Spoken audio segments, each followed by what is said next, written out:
the Real Housewives of Atlanta reunion. Now, listen, the only reason why I actually went live is because even though I thought the episode was cute, we getting right into it, child. Let me speak. What's up, Baka with 3 olives? But we gonna get right into it because we just gonna get into it. Um, I went live because even though I thought the reunion was cute, it was okay. It wasn't bad. Um, but when I was trying to record it earlier, for some reason I couldn't get into it. I just could not get into the recording. So I was like, just go live. So, when you go live, what's up, Mimi? When you go live, um, it is what it is. So that's why we're live. So we can go ahead and just get this reunion out of the way and talk about part one. I see the girls and boys are coming in. What's up, y'all? What's up? Yes, we had to do a little early tonight because I'm trying to get the And Just Like That review out tonight, and I want to do another Hot Topics video. So I was like, let me just go on a little bit earlier than what I normally do, so I can try to, get the other things that I need to do out of the way. So let's just go ahead and get into the reunion. Okay. I'll start out with them arriving at the studio. Girl, if I was Porsha, I would have been upset. I think Porsha arrived. I think Porsha, Phaedra, I think they arrived at the studio around like 6:30. I think it was Porsha she had a bob at first. I think she arrived. What that was Shamia. Maybe that was Shamia. Oh, I just thought of it. Maybe that was Shamia. Maybe that was Shamia with the bob at first. Yeah, I think that was Shamia. Because I was thinking it was Porsha, and then they added some hair to her. I thought maybe she changed her hair. Anyway, somebody arrived at 6:30. Baby, when I tell y'all, they did not even start the reunion until after 12 o'clock. Because when they showed Drew in the back before she was about to walk out, it said 12 o'clock. Drew didn't even arrive to the studio until 10:15. So Porsha was in the back asleep at 6:30. Phaedra came and woke Porsha up and said, girl, what are you doing? Where's Bang Bang? Oh, girl, Bang Bang. We'll talk about it. Where's Bang Bang? It was 8:30. Porsha says, girl, what time are we starting? Phaedra said 9 or 9:30, something like that. So you mean to tell me more than likely these women woke up around 4 or 5 o'clock to get to the studio and y'all didn't start until afternoon? Because again, when you go back and watch it, before Drew walked out, it said Drew and it said 12 p.m.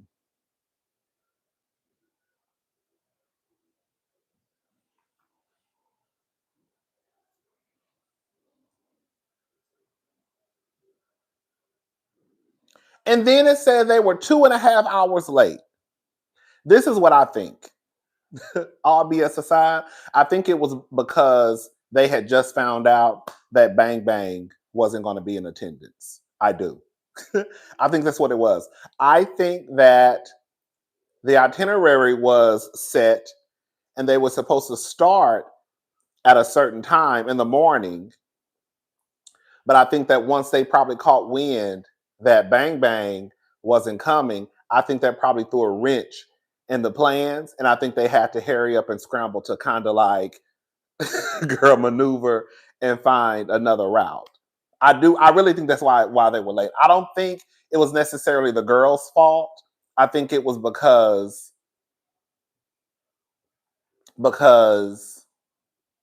of Bang Bang. Now it did say that Drew arrived at the studio at 10:15. It did say that.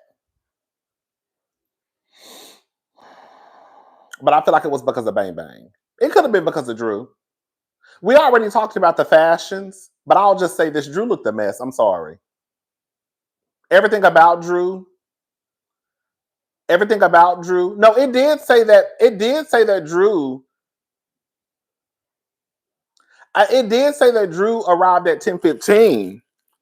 But I don't think that. I just feel like for me, I think they probably told Drew she could come at 10:15. I don't think it was Drew's fault. I don't. I don't. I think it was because the girl Bang Bang didn't come. And once they found out Bang Bang wasn't coming, they probably told Drew, girl, you could just stay at the house, girl. We're not starting. We're not starting.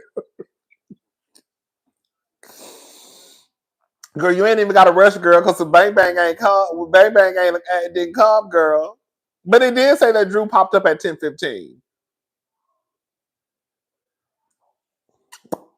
Either way, whatever the reason was, I would be upset if I was one of those girls, Porsha, Phaedra, Shamia, one of those girls who got there at 6:30 in the morning and we didn't start till afternoon. I would be highly upset. Baby, I would be evil. Do you hear me? Girl, I've been at this building since 6:30 in the morning, been up since 4, and girl, we not starting until 12:30. Girl, I would be done. Girl, I don't even have the energy to even go out here. Girl, I'm tired. I'm hungry. I'm ready to go. Anyways, but nonetheless, girl, it is what it is. Drew looked a mess. I don't care. I thought Drew looked worse than Phaedra. I thought Drew looked worse than Phaedra. I thought Drew looked horrible. I hated everything about Drew's look. I hated her hair. I hated that little swoopity doop doop doop right here in the middle of her forehead. I hated that dress. I hated everything. I hated everything Drew had on. I did change my mind on Shamia and Porsha. I think Shamia and Porsha looked the best. At first I said it was Angela. Angela's dress was okay. But Shamia's dress was really, really nice. And Shamia's skin, girl. Shamia's skin, I don't know what type of cocoa butter she using. Girl.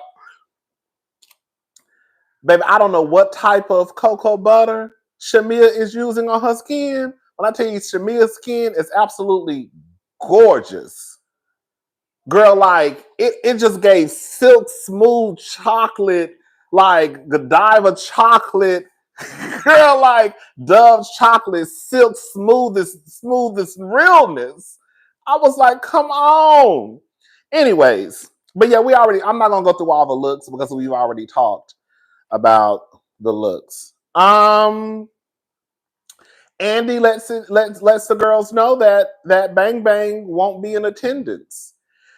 And girl, I feel like Porsha was lying. Porsha knew Bang Bang wasn't coming. She tried to act like she didn't. Cousin, did you see the dress that Bang Bang rented? Girl, I saw that bullshit. I mean, she looked good. Thank you. I saw it. I mean, she looked good, but girl, Bang Bang, girl we're going to talk about it in Hot Topics. Bang Bang, we don't care. We don't.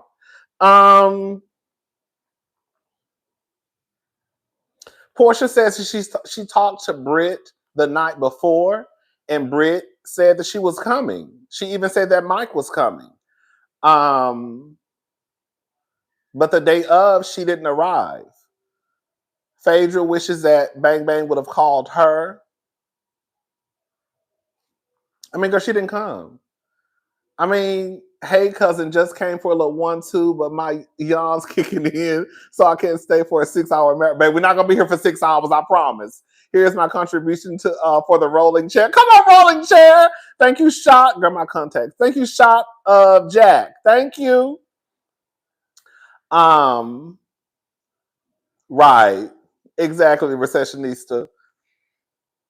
But anyways, so yeah.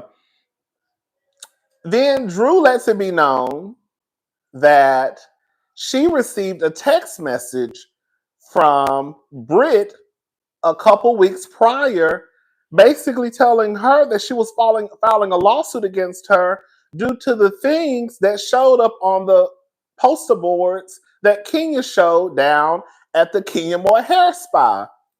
Girl, I know some of y'all go up for Bang Bang. I don't have issues with Bang Bang. I really think that she probably would have been a good addition to Basketball Wives. She's just not a good housewife. I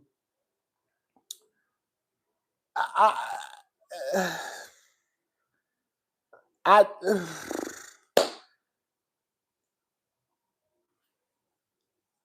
you know what I come to realize? I think some people I've come to realize it's based off of some of the comments online. And this is just what I think. It doesn't make it the truth. I think that some people have now started going up for Bang Bang because they think that causing chaos and confusion equates to you being this exceptional housewife. In real life,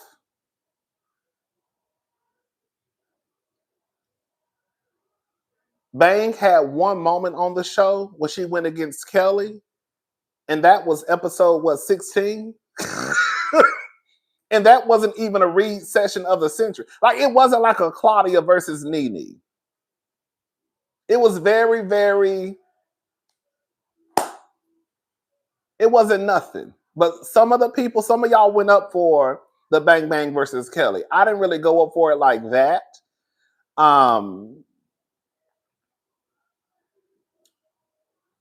I just think that Bang just came into this season, and I just think that what she presented was, I think she was cosplaying a housewife. I think she kicked up a lot of chaos and confusion to distract from the fact that she really is not a housewife.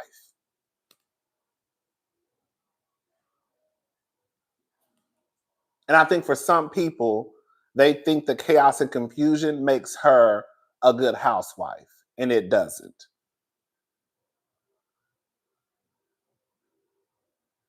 So now Drew says that she received a text from Bang Bang saying that she was basically could be included in a lawsuit. But then we find out that Bang Bang says that she's not even in those pictures. That's not even her. So it is like one of the things that Diva calls it the Scooby-Doo mysteries. It just becomes this like game of trying to figure out, connect the dots, who introduced whom to whom, who lied about this, who knew the boy, who didn't know the boy, who was on the pictures, who wasn't on the pictures, who gave the pictures, who didn't give the picture. Like, it just becomes like this whole like game. Girl, you said you wasn't on the pictures, but then you also threatening to sue Drew. But you said you wasn't on the pictures though. So I'm assuming this is after she got in contact with Drew to tell her that she could be involved in a potential lawsuit, that she then figured out that it wasn't actually her in the pictures. She's suing Drew because, from what Porsha, I think, is going to say in the upcoming episode, that Drew had something to do with Kenya getting the pictures. And Porsha never said Drew's name at first, but she said that there was a current housewife that gave Kenya the pictures of Bang Bang. And that Bang Bang was underage. But then Bang Bang comes out and says, "Oh, I just found out. I just saw the pictures. That wasn't even me." Girl, I tell you, it is a mess. Girl. Anyways, so Cynthia, she comes out. I'm sorry, y'all. Cynthia didn't do nothing for me this season. There was no need for Cynthia to even be on the show. There wasn't. I don't think Cynthia was that great of a friend. I just didn't. Cynthia didn't need to be on the show. I mean, she just didn't need to. To me, she didn't. So even when Andy said that she was the glue that like held the group together, I was like, was she? Girl, was Cynthia really the glue for the group? Was she the glue for the group? I didn't get anything from Cynthia. I just didn't. And that kind of let me know that we don't need to see, Cynthia is cool, but we don't need to see Cynthia anymore on the show. I think that this was enough for me to realize that Cynthia is not needed for Atlanta anymore. She's not. Not even as a friend.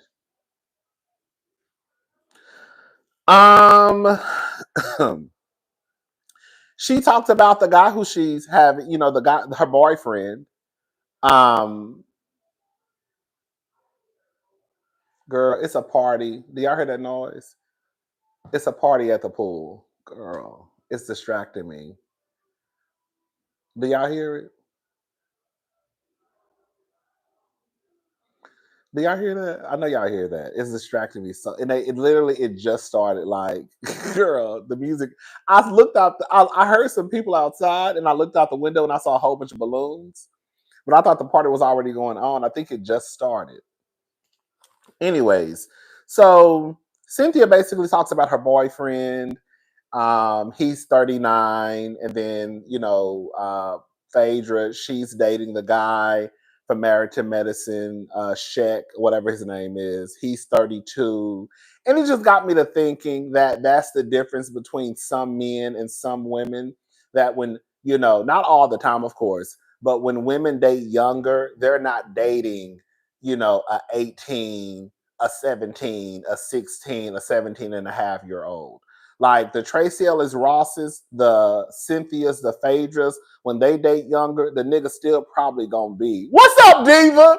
The nigga probably still gonna be in his 30s. You see what I'm saying? Like when men date younger, they go for the girl who's about to turn 18 at midnight. And some of them are already in relationship with the 15 and 16-year-old girls. We just don't know about it until they turn 18. Hey, Marcus Houston. Hello. So now Phaedra, you see what I'm saying? So like when people try to get onto Tracy Ellis Ross, I know I'm going into a whole nother lane. We're gonna get back on track. When people tried to get onto Tracy Ellis Ross about her dating younger, I was like, Tracy more than likely dates like 40, like 30-year-old men, 30-year-old men. She not out here dating no 18-year-old. Y'all niggas, girl, y'all date the 18-year-olds. Cynthia dating a 39-year-old. Phaedra dating a 32-year-old. And they probably getting fucked into a mattress. You see what I'm saying? Girl, that, you know what I'm saying? So Cynthia already told us that, girl, the boy be banging her back up against the wall.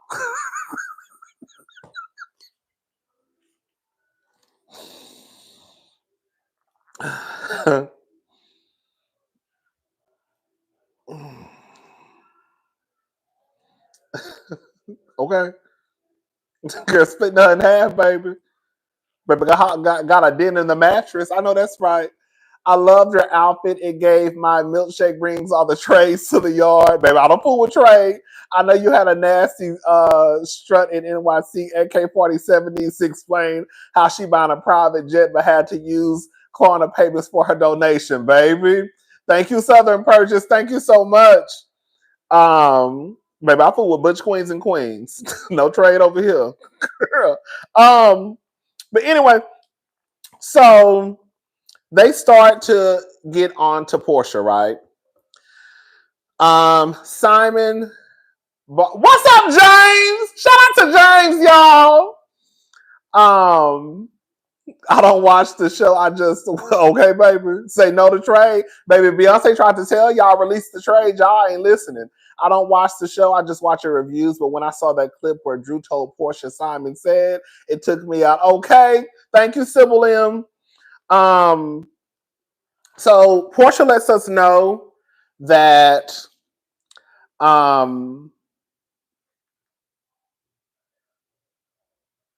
Simon, I'm sorry, I got distracted with my notes. Simon purchased a home prior to them getting married. At this point, the divorce was still going on, but at this point, we know the divorce is finalized. Porsha, I can't remember. I think Porsha has a house. Simon has to pay the mortgage for 36 months. After that, Porsha gonna have to figure out what she's gonna do with the house. And she was awarded, I think, $40,000 a month for 14 or 15 months. Yeah. But we all know that Simon girl was shipped to Nigeria. So I don't know. I don't know how that works. I know that that's what the judge, said, but is Simon going to do it? I don't know. Does he have to do it? I don't know. I know that he said he was going to appeal it. That's all I know. They had a joke. Did Porsha call ice on Simon? Girl. Shamia brings up that she asked Porsha, did she find out the truth about Simon being a scammer and all the stuff that people were saying about Simon? Porsha then says Shamia and Gerald mentioned he had a past and maybe his money wasn't what it seemed to be.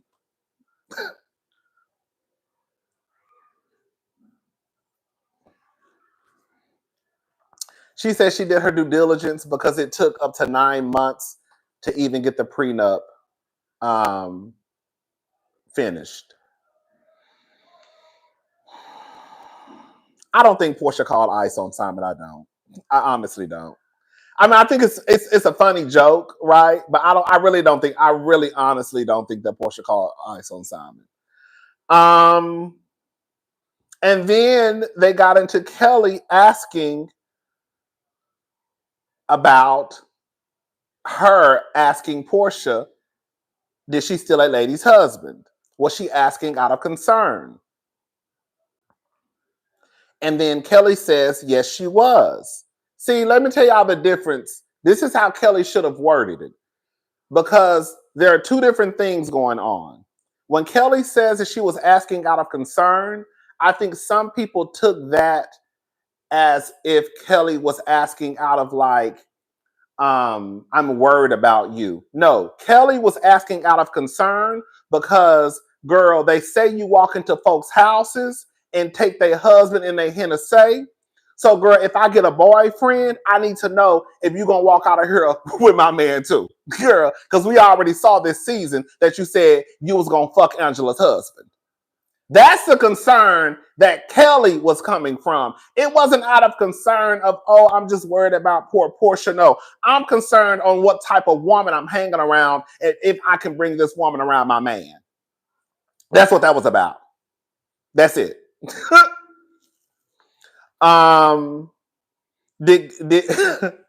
We skipped over so much with the reunion because they didn't even want to talk about Britt threatening Kenya, whether she was at the reunion or not. Thank you, DB. I'm assuming they're going to talk about that part 2 or part 3. I don't know. I honestly don't know what they're going to do. I'm just waiting. Right, concerned about whether she's trustworthy. That's how I took it. Not like I was concerned, like, no, I'm concerned about what type of woman I could be bringing in my house. That's it. That's really it. Sorry, y'all. Did you, then Porsha asks her, did you get your answer? And then she says, well, you said you loved him, but does it seem real? No. So I don't know if Kelly was trying to say your answer wasn't real or, girl, the love that you say you have for that man was real.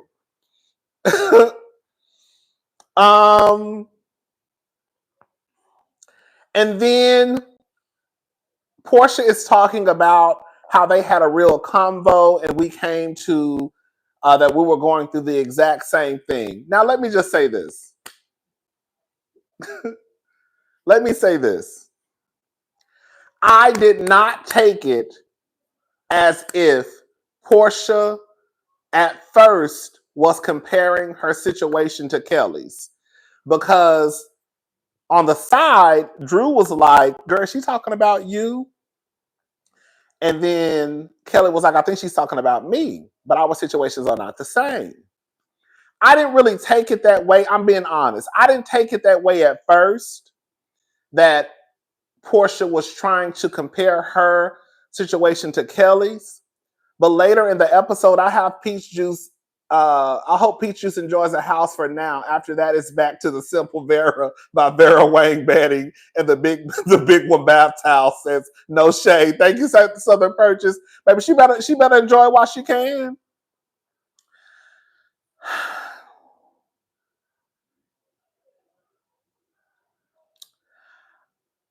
I'm sorry. I am Team Kelly on this one. I am, and I'm gonna tell y'all why. This is why I feel like Kelly was right in what she was saying. While no, we're not going to play the Oppression Olympics. Girl, shout out to the diva. While we're not going to play the Oppression Olympics, or who had it the worst and who, man, was the most ain't shit, and I went through this and you didn't go through this, I do think that when you look at Porsha's situation with Simon, I think that some of us think that it was a bullshit jive-ass marriage. So even for Porsha to try and mention her marriage in the same sentence as someone who was married for over a decade, had businesses with their husband, kids with their husband, I do think I would look at you crazy too. Girl, Porsha wants to be the Bernadine, if that makes sense. She literally did a photo shoot with People magazine portraying herself to be Bernadine. For those who don't know who Bernadine is a character from a movie called Waiting to Excel. Long story short, she was a maid, a mattress, and a mule. For her husband ended up leaving her after 11 years for a white woman. They had a son and a daughter together, and then Bernadine had to kind of pick herself up and get herself together and go on with her life. Long story short. So I think that Porsha is trying to paint this picture of, oh, we kind of went through the same thing, but y'all kind of didn't though. Again, it's not to try to play who went through it the worst, because both of y'all niggas was ain't shit niggas at the end of the day. But I also understand in the same breath that Kelly had a legitimate, bona fide, real ass marriage with kids involved, businesses involved. So I think that for Porsha to try to compare the two, it is a slap in the face. Because don't nobody think that you and Simon with that 15-month marriage was real anyways. So how the fuck you gonna compare your situation to mine when it ain't nowhere near the same? Again, I didn't think like that at first when she initially said it. But when Kelly started talking, I was like, I understand what Kelly's trying to say. Now, P is saying she take Leon from 50 Cent in an interview. Baby, that is on Hit Different no more, huh? She thrives on being with taken men. Thank you, Angie Winston. I just think that's what it is. Like, Porsha literally walked into her coworker's home and was prancing that man around online with her baby daddy like there was some big happy. Like, it's not the same thing. It's just not. And I'm going to go ahead and say something, and I'm not going to take it back. There are too many people out there who put marriage on a pedestal. There are too many people out there who think that marriage is the end all or be all for y'all to then turn around and act like y'all don't know what Kelly was trying to say. The way that y'all thrive and girl will die over being chosen and having a man and having a husband, I refuse to believe that y'all don't understand what Kelly was trying to say. And Kelly telling Porsha, girl, our situations are not the same. Because you got with a nigga under false pretenses, be very clear. I didn't. Now the nigga who I married still an ain't shit nigga, be very clear. But our situations are not the same.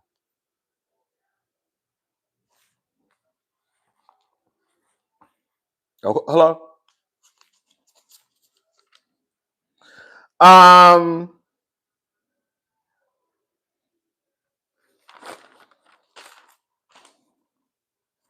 So then they get on Porsha basically saying that she will fuck Charles.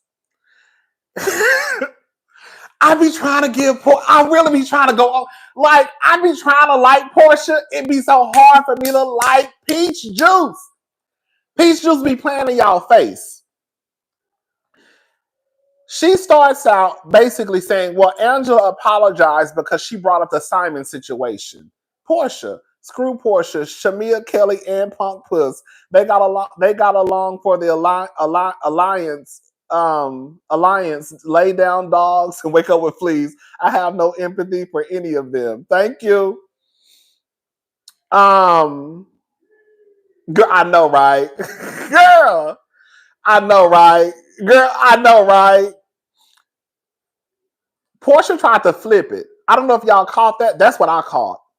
Porsha, the truth of the matter is just like Angela said, you brought up Charles first. You brought up Charles at, I lost my train of thought. What's her name? What's her name? Angela. Here. You brought up Charles at Angela's dinner. So you opened up the door when you wanted to bring up husbands. See, the problem is, I really do think at that point, the girls did not want to go after Porsha. We're going to get into it.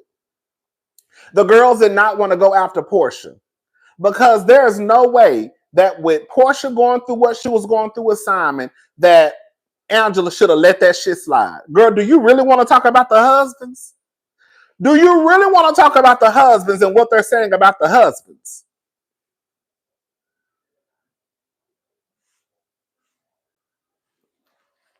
But Porsha tried to flip it as though, oh, Angela apologized to me because of what she said about the Simon situation. Girl. Okay. Girl, now listen to this. When I tell you, girl, this show is a mess.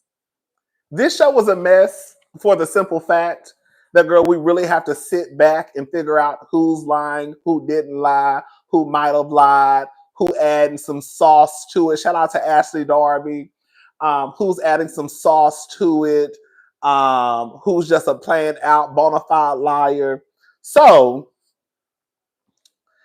Angela says that Shamia said that she introduced Simon to Porsha. Shamia says, that's a lie. I never said that. Now, this is where the confusion comes into play. What's up, Andrew Gabor? Hey, so now we mad at the girls who knows how to get up off a man when it's no longer beneficial to them, and lifting up the girls who choose to stay. That's the man Kelly chose, married, and stayed after it got bad. No, that's not what I'm saying. What I am saying is that I think that for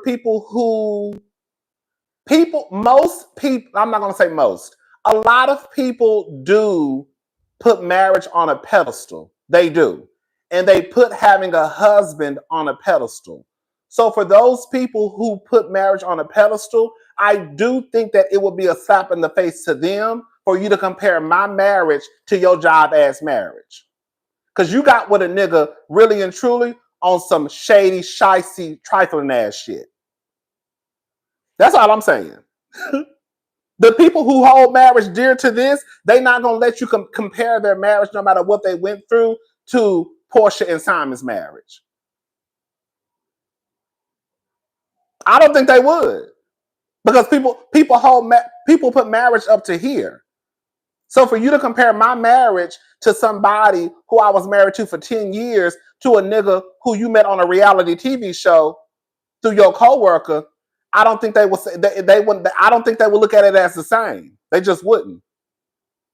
They wouldn't. To me, they wouldn't. Now, I don't give a fuck about marriage at all. Be very clear, okay? Because I don't give a fuck about marriage at all. But I don't think the people who hold marriage to the sanctity of marriage dear to their heart will let a person like Porsha compare their institutions. I just don't think they would. Okay, but so this is the thing, right?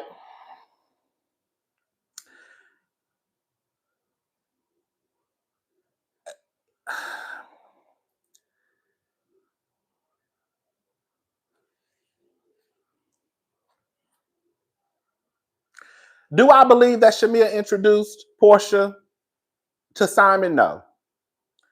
Now, there was a post online where Shamia admitted to being the matchmaker. She said it. Now she said it. Now she said it. Andy said something, and I completely agree. But I don't think that Shamia introduced Porsha to Simon. We've heard stories of Porsha sliding into his DMs. Her first time meeting Simon was at the house when I guess Fallon invited her over. I don't think it was that. I think it was what Andy said. Andy said, basically, and I'm paraphrasing, was it that you came up with the story for Shamia to come up and say so it would look like you basically crept into his DMs? I think that's what it was. I think Shamia is a lapdog. I think that Shamia was going to have her friend back. Bullshit. Let's not forget that this is the same Porsha that was all about being a wife and preached about the covenant of a marriage. The former pastor, now adulterer. Girl, that's all I'm saying. That's all I'm saying. Thank you, Michelle Johnson. That's all I'm saying. That's exactly what I'm saying. Porsha and I already started preaching years ago about you will never know what it takes to be a wife. You will never know the convictions of a wife. Like people usually who hold marriage up to here, they're not letting a Porsha who was married to a Simon girl compare their institution to that institution. It's just not. And Porsha and I already said that before when Cardell was out here fucking around with her. But anyway, let's move on. I really think that's what it was. I really do think that Shamia just said that so that Porsha, I'm going to go ahead and say it, so Porsha won't look like a hoe. I think that Shamia is that friend to Porsha. Come hook or come crook, she going to always have Porsha's back. I don't think Shamia introduced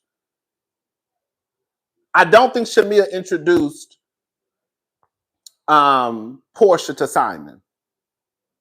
Because then why would Gerald and Shamia turn around and say, girl, you need to watch out for his money because his money might be a little bit funny? I don't think so. I think I wouldn't trust her if she told me water was wet and it was dripping down my face. I really think that Shamia just agreed to say that so Porsha won't look like a hoe. And when Andy said that, I said, ding, ding, ding, ding, ding, ding, ding. I really think that's what it was. But Shamia put online that she was the best matchmaker. She did say that. I am late, but I'm here. I haven't watched one episode of this show, but I have watched all your reviews. LOL. Thank you, TMW1913. Thank you. But yeah, I don't think that. I don't think that at all. That's what I think. I think Shamia was initially just like a fool, just like Shamia. Shamia's a fool. I really think she was doing that to protect Porsha. I do. But that's just me.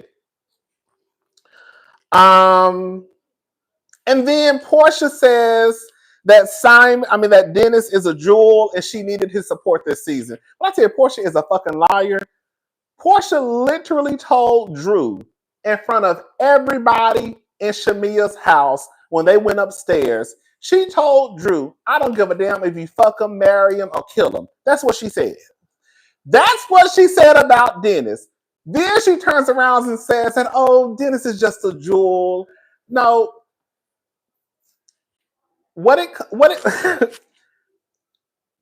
Girl, you just wanted to control Dennis. That's it. Now we don't get into Miss Drew in a little bit. You just wanted to control Dennis. Now Dennis is a jewel. But girl, you just said the other day that you didn't give a fuck if Drew fucked him, married him, or killed him. And now all of a sudden he's a jewel? Okay, girl. And then she says that her and Dennis just be kikiing. And then Kelly said all up in that man's house.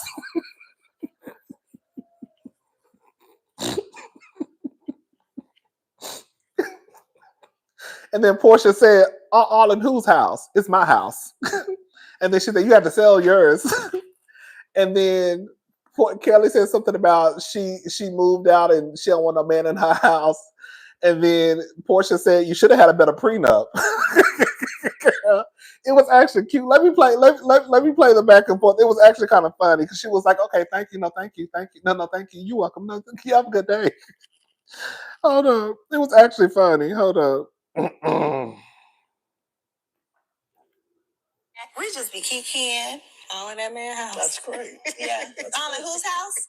It's my house. Well, your house. Well, did you have your house? You have to sell yours. Listen, I moved right out my house, honey. Right, I didn't want another but I don't man have in my house. Well, you should have had a better prenup. I'm happy. Well, good. I'm glad you look it. Good. Thank you.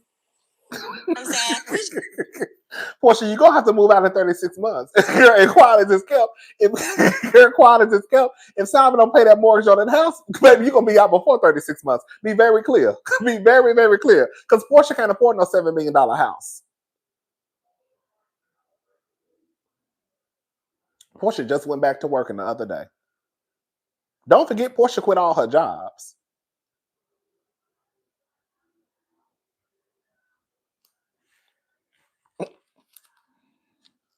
So, Drew and Porsha, girl, okay. Drew says she's standing on big business and that Porsha's return to the show was a flop. And in response to Drew saying that her return to the show was a flop, she then tells Drew, you should be worried about Ralph flipping, who's Ralph flipping and flopping in that basement. I really shouldn't, because girl, girl, that's about to be somebody else's man. Shamia is complicit in the mess. Shamia can't complain when the mess backfires on her. Coco Puff likes to play innocent, but she ain't at all. We gotta call Shamia out for being a big role in the mess. No, I think Shamia is a part of the mess. I do. I think Shamia is a part of the mess because Shamia is a part of the reason. I don't want to put Porsha's ways on other people because Porsha is still Porsha at the end of the day. I think Shamia and how she is friends with Porsha is weird. I think that Shamia is a part of the mess. But I don't think that Shamia is still as bad as Porsha. I just don't. I think that she's willing to look like a fool over Porsha, which is weird to me. But I don't think that Shamia is bad as Porsha. I don't. Shamia, Porsha and Shamika are Ronnie and Trix. Thank you, Erica De Niro TV. Porsha and Shamia have the same ways. I think some of their ways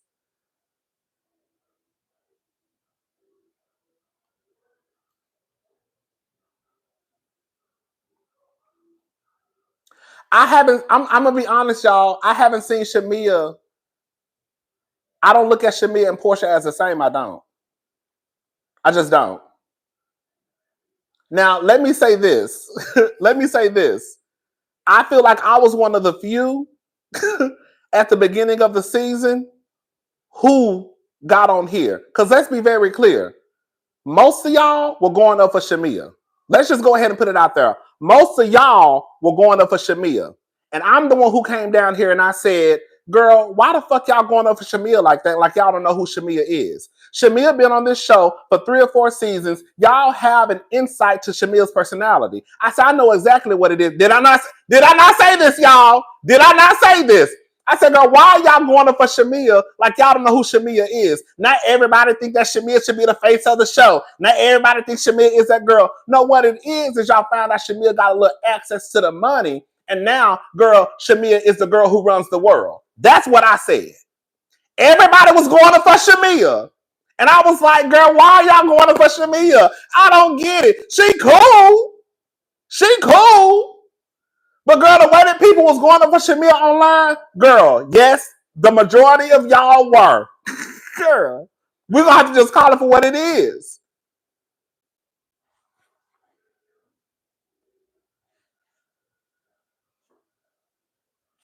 And I know what I said because I was trying to figure out, yes, girl, Shamia is in the center.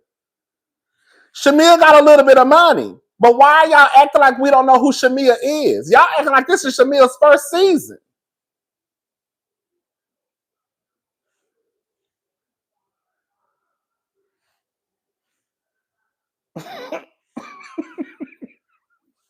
But what I'm saying is this also. I don't think that Shamia is worse as Porsha. I don't. I think that people don't like the fact that Shamia looks like she's a weak bitch when it comes to Porsha. I'll say that. I think that Porsha and Shamia have been friends for a very long time and they know each other's secrets. But I don't think that what we've seen from Shamia, as long as she's been on Housewives, is that she moves like Porsha. I just don't think so.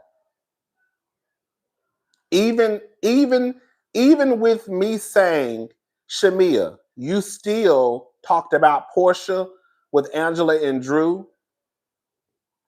What Shamia said, based off what Angela said, it wasn't like she was dogging out Porsha. She said she was disappointed in Porsha for not attending her wedding. I don't think that's a bad thing to say about a friend, about your best friend. Now, maybe she probably shouldn't have had the conversation with Angela and Drew.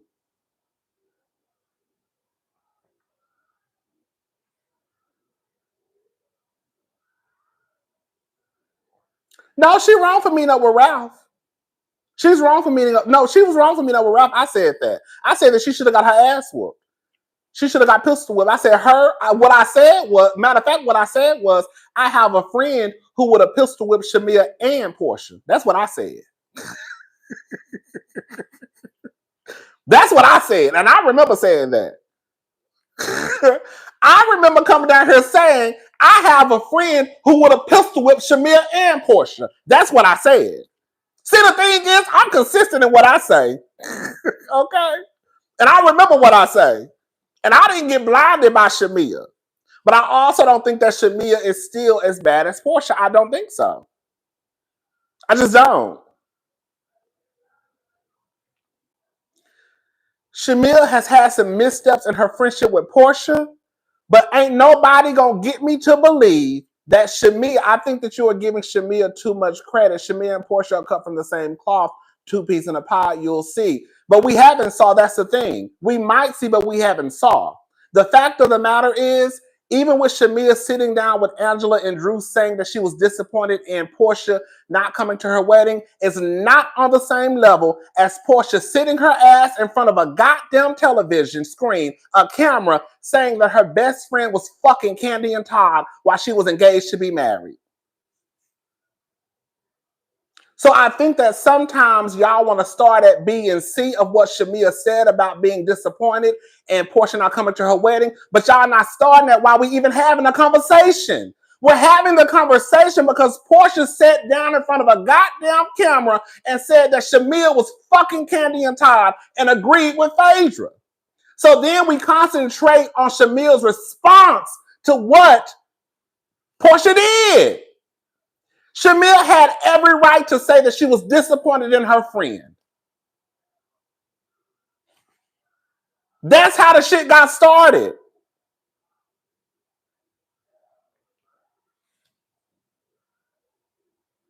I'm not saying that Shamia is this person who ain't got no flaws. But the stuff started between her and Porsha. That was Porsha and Phaedra. So then you cannot get mad because Shamia tells Angela and Drew that I was disappointed in my friend not coming to my wedding. Why can't she say she was disappointed in her friend coming to her wedding? It's not like she was out here dogging Porsha out. That's what Porsha did to Shamia. And if we're going to be honest, Shamia did not bring up the relationship between her and Porsha. It was Angela.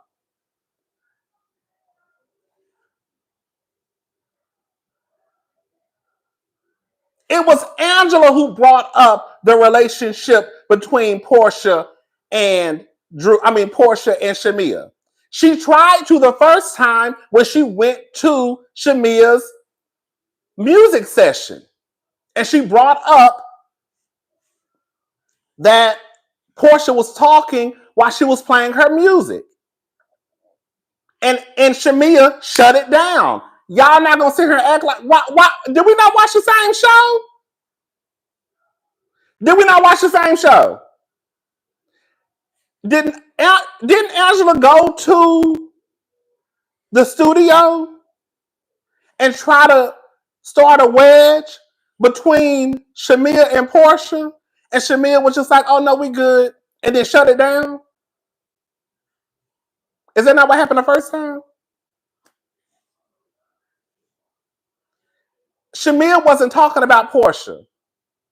It wasn't until Angela got pissed off that that Shamia was laughing at Porsha when Porsha said, I'm going to fuck your husband. 3 months later, she went and told Porsha, oh, we went and had drinks with Shamia, and she said she was disappointed in you not coming to her wedding. And she said she was afraid to confront you on certain situations. That's what happened. And then that's what started, girl, the downfall. But before that, Shamia and Porsha's friendship wasn't really a topic of conversation. Angela was the one who started all that shit. That wasn't Shamia. But that's not what I'm saying. I think that y'all want me to say that Shamia is just this horrible friend to Porsha. She's not. Shamia has her ways. That's what I'm saying. Girl, I've been clocking Shamia. But when it comes to Porsha and Shamia, y'all not gonna sit here and get me to believe that y'all think that Shamia is just as horrible as Porsha.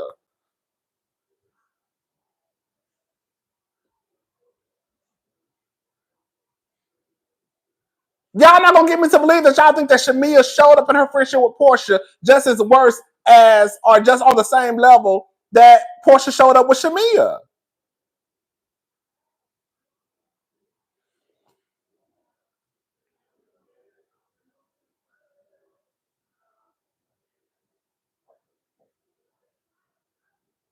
I think Shamia does herself a disservice when she puts her friendship with Porsha up here, and then it comes back to bite her in the ass.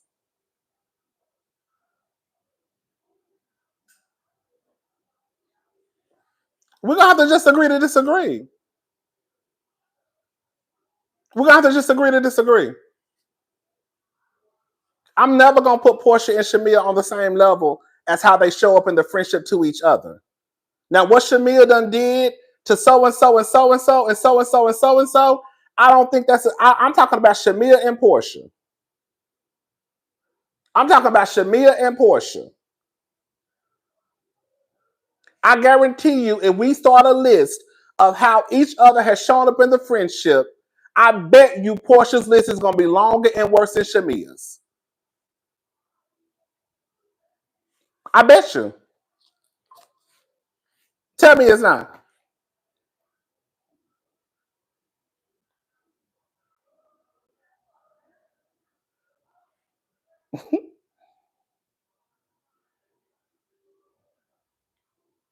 Okay. I need to get on the contract with my electricity bill. Okay.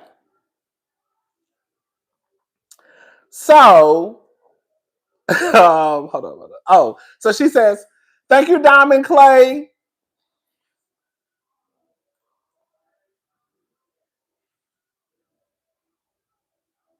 You should be worried about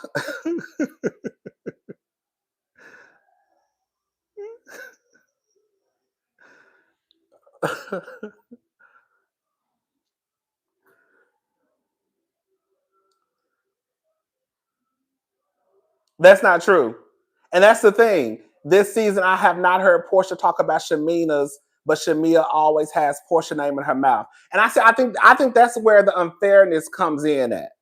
Because even if Shamia did have Porsha's name in her mouth, Shamia has every reason to. We don't even have to go back. And that's what I'm talking about, is y'all not being fair.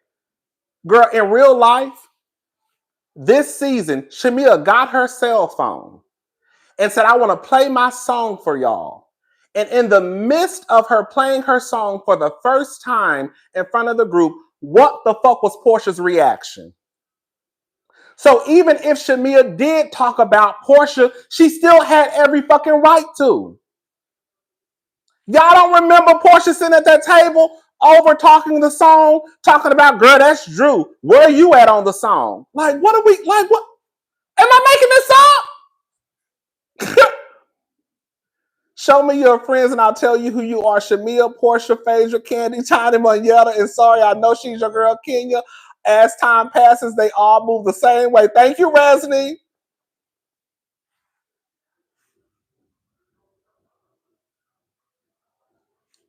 Like, we don't even have to go back seasons ago. We can literally just talk about this season. Let's just start from the beginning. Porsha being late to her best friend's birthday party. Thank you. Literally, you knew Shamia was excited to have a peach. Porsha literally came to that girl's party late and then walked in the middle of her getting her goddamn Rolls Royce. What are y'all talking about? So if Shamia had anything to say about Porsha, she could have. We have multiple examples from this season alone that shows that Porsha was a motherfucking hater. And then says, oh, when you live in Atlanta, you got to leave at a magic hour. Girl, your ass was born and raised in Atlanta. You know the fucking traffic. If you knew your best friend was having a party at 7 o'clock and your ass needed to be there at 5 o'clock, you should have left your house at 3 o'clock. Matter of fact, you could have just got dressed in a goddamn museum. That house is big enough that Porsha could have popped a squat in some corner. Hell, she could have been in Shiloh's rooms getting ready.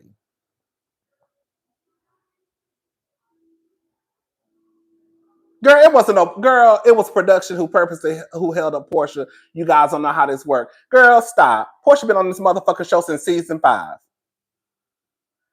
Production ain't holding up no goddamn Porsha. As much as production done protected Porsha, now all of a sudden they holding her back.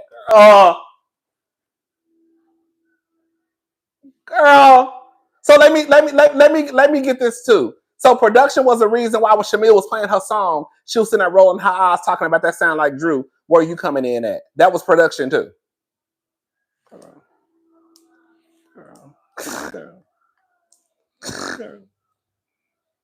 Girl.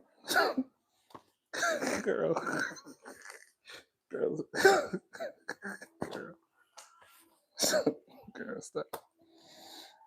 So then she says, so Drew. So this is the thing. I'm still talking about Shamia. We get too long. So Drew and Porsha. This is the thing about Drew. We're not going to sit here and act like Drew wasn't putting 20 on 10 when it came to her working with Dennis. Drew knew exactly what the fuck she was doing. Drew talking about, oh, he's my angel. He's the reason why I get out of bed. Shamia abandons herself to be her friend. She's willing to lie for her. She's not the worst, but she's not the best. That's what I'm basically saying. I don't like that Shamia abandons herself to be Porsha's friend. I don't like that at all. It's like, girl, you do stuff and then you do this stuff and it's not being reciprocated at all. So you end up looking like a goddamn dummy at the end of the day. So, okay. Drew. Drew knew what she was doing. Drew was adding 100 onto 5. Let's start before that. Porsha not coming to her best friend wedding. Shamina could have seen who Porsha was after that. One jealous chick. Thank you, DeHonda07.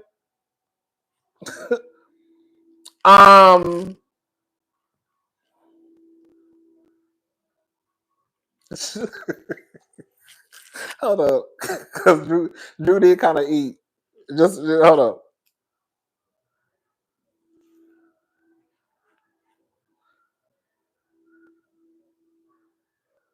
So Drew basically says that, girl, you didn't have no, girl, you used me as a storyline. And then Porsha says you should be worried about who Ralph is flipping and flopping with in that basement because she said that Portia's return was a flop. And then when Drew said, Simon says you had no storyline.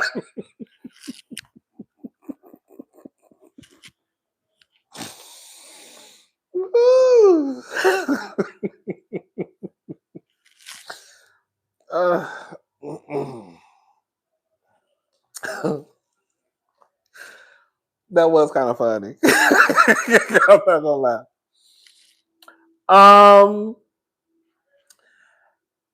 Girl, we gonna go ahead and say it. The whole Drew, because Porsha has a baby, girl, y'all be having kids with people and think that y'all automatically have some type of claim over them. Girl, at the end of the day, you just got a kid with somebody if y'all ain't together no more. You don't have no control or say-so over who this person hangs out with or who this person films with. Let me ask y'all an honest question. If Porsha was happily married to Simon and Dennis was happily married to Keisha, do you really think that if Drew wanted to work with Dennis, that she has to go through Porsha, or does she probably need to have a conversation with Keisha?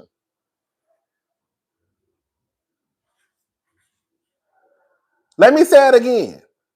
If Dennis was with a woman named Keisha and Porsha was with Simon, and Drew wanted to work with Dennis, because Porsha and Dennis have a baby together, that automatically means that Drew has to have permission from or talk to Porsha. That's what I be saying. At the end of the day, it don't fucking matter if you have a baby with somebody or not. I don't have to explain a goddamn thing to you. Because if y'all go and get in different relationships, you having a kid with him not gonna fucking matter at the end of the day. Because your word don't mean shit. So whenever y'all try to stake claim over your baby daddy or your baby mama, girl, you don't have no claim over that person.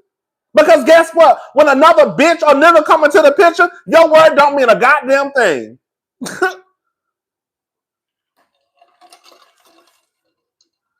Hello? So for people to think that Drew needs to go have a conversation with Porsha, no, I don't. Now, I would have done it the same way Drew tried to do it. I would, just to try to keep the mess down. Like, let me just tell you, girl, I'm working with so-and-so. So I don't want to even talk to you. I don't have no problems with you.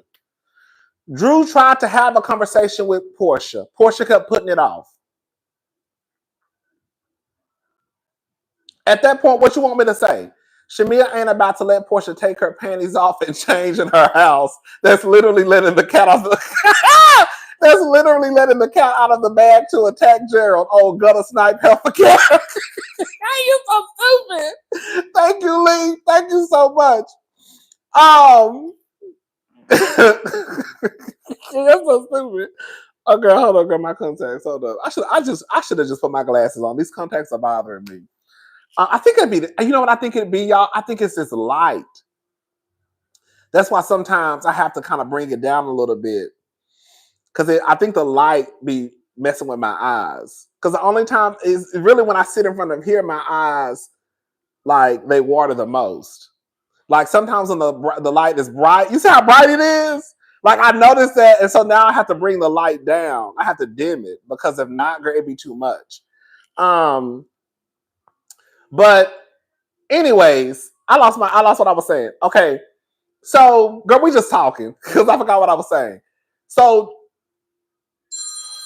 Drew says Drew says that Porsha knew about Dennis. Porsha says that's a lie. Porsha is a motherfucking lie. I'm going to tell you why. Let's go back to Shamia playing her song. At this point, we don't have any music from Drew. We barely even know Drew's singing voice. I remember coming down here saying, this is my very first season of RHOA. Girl, not your first season. Needless to say, I was entertained. Also, I'm fairly new to your channel, by the way of memes. Shout out to Make It Make Sense. You are my absolute favorite. Your laugh's infectious. Thank you so much, Monique. You know, I get a little gutter snipe over here sometimes. But you get a little gutter snipe, ghetto hood. But that's how it be. Okay, but thank you so much. Porsha is lying. I remember saying, why would she say that Shamia's song sound like Drew? It's not like she knows how Drew sounds. She don't know Drew's music. Did I not say that? Why is she saying that Shamia sounds like Drew? You don't even know Drew's, you don't even know her singing voice. You've been singing with this girl since forever. I have literally seen performances with Shamia and Porsha singing together. So how would you not know your best friend's voice, who you've been best friends with since high school? Y'all even have sung together. The national anthem, Star Spangled Banner, whatever. And you don't know her voice. How would you know Drew's voice? Oh, I know how you know Drew's voice, because Drew ain't lying when she says that you've heard some of her music before. Drew said Porsha has played that Drew has played some of her music for Porsha before. She didn't say this on the reunion. She said this in an interview. And when she said that, I said, ding, ding, ding, ding, ding. There it go. Because that's why she was saying that sounds like Drew. Because she had already heard Drew's music. Because why would you think that was Drew if you don't even know how Drew sound, but you know how Drew sound because you've heard her music. Porsha be lying. Porsha be lying. I put Porsha absolutely knew that Dennis and Drew were working together. I believe it. And then Porsha gets up and she hugs Drew. I would have hollered. You know, Porsha, she like to... Bitch, I would have hollered, baby. Girl, I would have hollered. Girl, as soon as I saw Porsha get up, girl, I would have started screaming. Last bitch she got up at the reunion, but she pulled her to the ground. What is she doing? What is she doing? Andy, tell her to go sit down. Girl, I would have been hollering. Girl, you better tell her to go sit her ass down somewhere. So she gets up and she apologizes to Drew. And then she also said you see how she threw in there, I want to apologize for meeting up with Ralph. And then she lied, right? We knew her Shamia was full of shit. I called it when it happened. Like I said, girl, one thing about it, I be consistent with my shit. Like I said, I know a friend right now who would have pistol whipped Shamia and Porsha in that motherfucking restaurant for playing in their face. Girl, we all knew it was a scheme. So now Porsha admits to being petty meeting up with Ralph. We knew you were being petty, but you are the one who said that, girl, you and Shamia was supposed to be having dinner and you didn't know Ralph was going to be there. And this is another thing I'll be talking about too, how Porsha lives in her land of delusional. Girl, for you to even think that you meeting up with Ralph and Drew having a business relationship with Dennis is the same thing, it's absolutely insane. While yes, I do agree. While yes, I am saying I think that Drew was putting 20 on 1 when she was like, Dennis is my angel, and Dennis is the reason why I get out of bed, and all that bullshit she was saying. I don't remember them showing us one clip of Drew sitting around having conversations about Porsha with Dennis.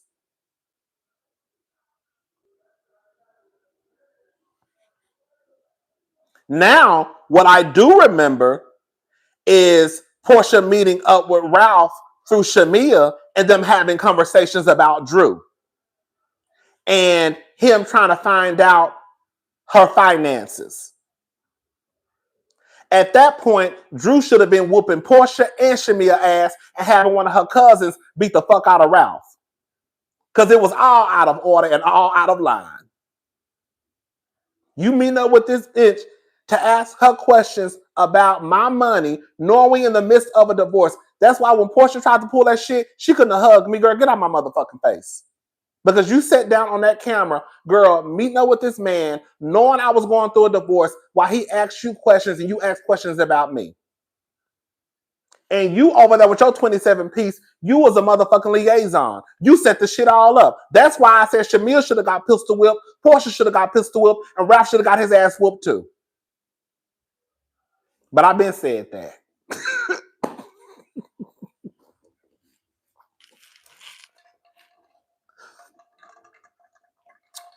Drew actually has something tangible.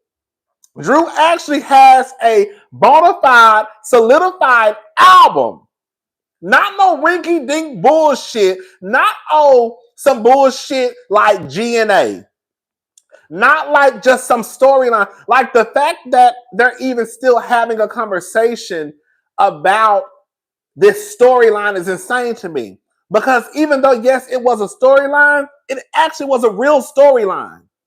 I would have kicked Porsha the way Cynthia did, baby. Hello, and grabbed her by that hair and beat the shit out of her ass. Baby, like, it was a real storyline. Like, that's the thing. Like, at this point, nobody should be questioning why why Dennis and Drew work together. Because at the end of the day, it don't even matter because whatever they were trying to accomplish, they actually accomplished. And she has a good body of work. It's not some bullshit storyline where they just got this shit lingering on. Oh yeah, we're trying to still work on the album. Oh no, we're still trying to work. We're still trying to get the album out. We still like no shade to like Sheree. It took Sheree 14 seasons to come out with a couple of joggers and some sweaters. Girl, look at Giselle and Ashley. They done went from athleisure wear to health and wellness.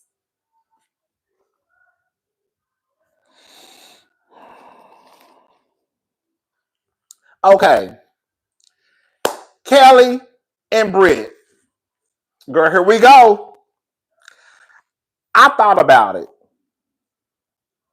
I changed my mind. Kelly is right. Kelly had some wrong moments, but Kelly is right. Kelly had Britt's back the entire season. Now, don't get it twisted. Kelly was wrong for how she did a 180 on Britt at that table and basically ganged up on Britt with everybody else at the table when they were in Grenada. Grenada. Is it Grenada or Grenada? Grenada. When they were over there. But after I thought about it, while I do think Kelly was wrong for that, when I look at, here we go. This is another Porsha and Shamia. Sorry, y'all. Girl. When I look at what Kelly has done for Britt, even though Kelly was wrong, that still shouldn't have been enough for Bang Bang to at least not text that girl and say, hey, I know you going to court today. I know we kind of not talking right now. I hope everything works out for you. That's all Britt had to say. When I take into account all the stuff that Kelly has done, it's not right that Britt, all it took was for that stylist to come in between. I don't think Kelly was wrong for expecting just a text message from the girl. Still no sign of the podcast from Shamia and Ralph, baby. Thank you, Angie. Kelly wasn't wrong. I thought about that about 2 weeks ago. And I was like, Kelly not wrong. Because at first I said, Kelly, I was like, girl, Kelly, what the fuck you expect from Britt? You had just basically, teamed up against her with the other girls. But when I thought about it, I was like, it wasn't even that deep. While Kelly was wrong for doing what she did, it still doesn't take away from the fact that Kelly has shown up for Britt more than a few times. And at the very least, Britt could have at least sent that girl a text message and just said, "Hey girl, I'm praying for you today. Hey girl, I know we're not talking right now, but I'm praying for you."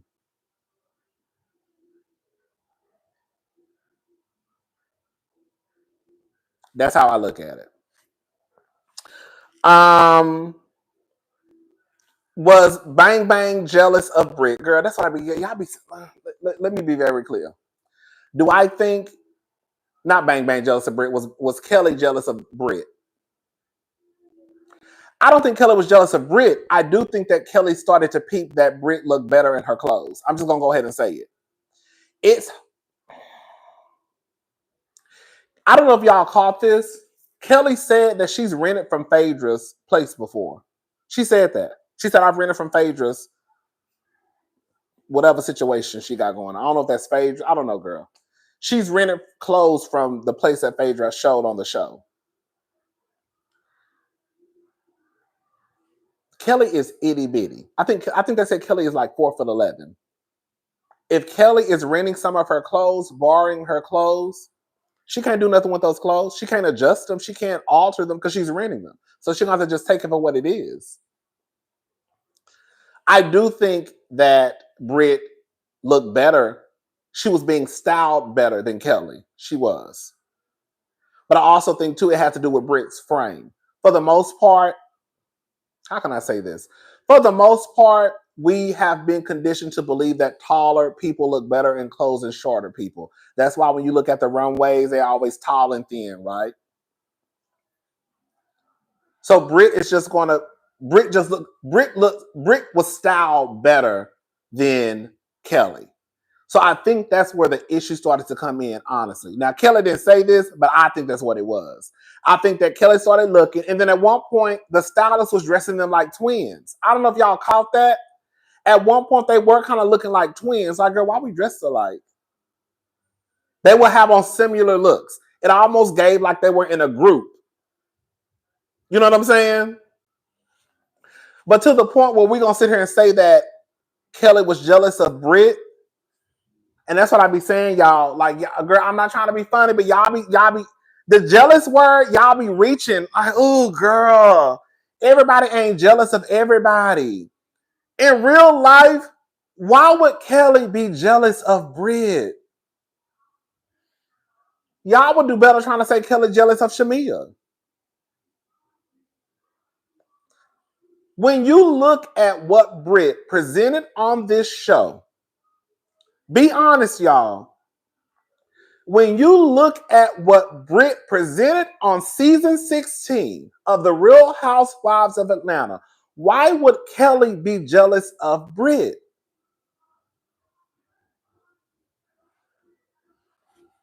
I know y'all heard that music. I know y'all heard that music. I know, baby, girl, let me say, maybe 10 o'clock hit, bitch, that music better be off. Okay?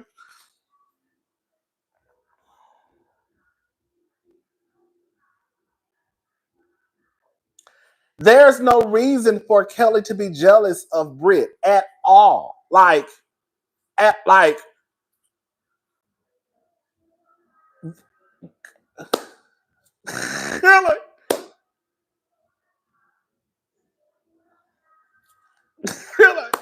Kelly.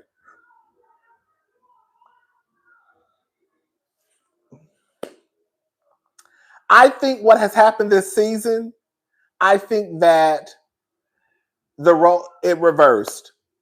When the season first started, people were going up for Shamia and Kelly, and then Angela, and then as the season progressed, people stopped liking stopped liking Shamia and Kelly, and they started going up for Drew and Angela. And then towards the end, people swapping down that Bang Bang was the best villain of the show. Girl, Bang Bang couldn't even show up to the motherfucking reunion. Like, it take this much for y'all to be impressed. No shade, not y'all, but y'all. Girl, it take this much for y'all to be impressed. It take this much for y'all to be impressed. This much. Bang Bang couldn't even show up to the motherfucking reunion, but she online today showing her dress. Girl, get the fuck up out of here. Girl, how the fuck you online showing your motherfucking dress, arguing in the comment section, but your black ass can show up to the goddamn reunion, and then y'all got the nerve to compare her to Kenya Summer Moore. Kenya Summer Moore ain't never been no punk. Kenya done went to every motherfucking reunion and was trying to get to this one. They wouldn't have her ass in the motherfucking building. Kenya ain't never been no punk. Kenya first reunion, that black girl was good. Girl, she set her ass on the motherfucking stage and went up against niggas and bitches. Girl, Bang Bang say one little line to Kelly. Now all of a sudden, she the best villain and she needs to come back. Come back for what? Come back for what? She really would have ate it up. She would have went to the reunion, acted the fool, cussed all their asses out. That's what she should have did. Girl, you don't get no props from me because, girl, you arguing in the comment section. Girl, go to the reunion. Everybody else there. Bitch, even Kenya was trying to get in the building. They stopped her.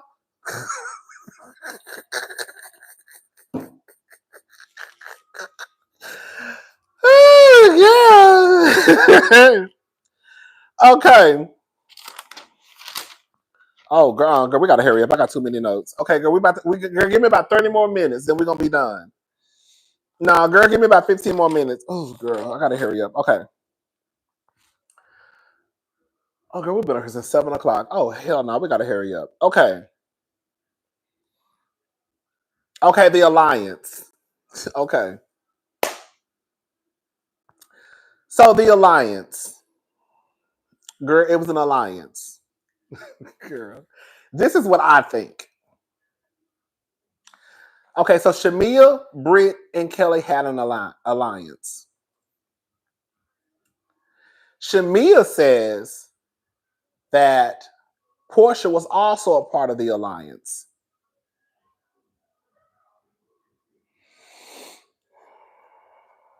I believe this is what happened.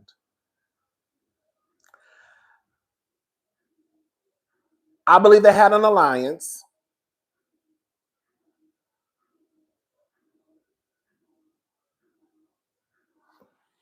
Broke, got dressed, and did full glam to sit at home. Girl, like, I don't understand it. Girl, you did all that to sit at home and show us your dress on the internet. Girl, get up out of here. Girl, get up out of here.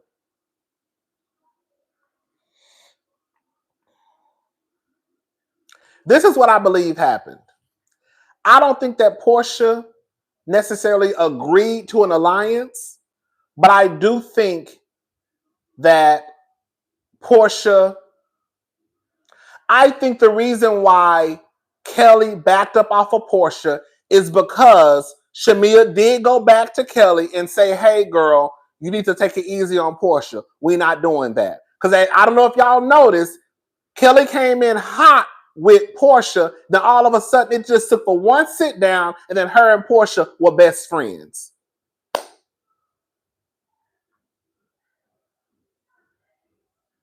So I don't know. I don't think that Porsha necessarily agreed to an alliance, but I definitely believe Shamia when she said that she pretty much went back and told Kelly, bitch, you're going to have to cut it out.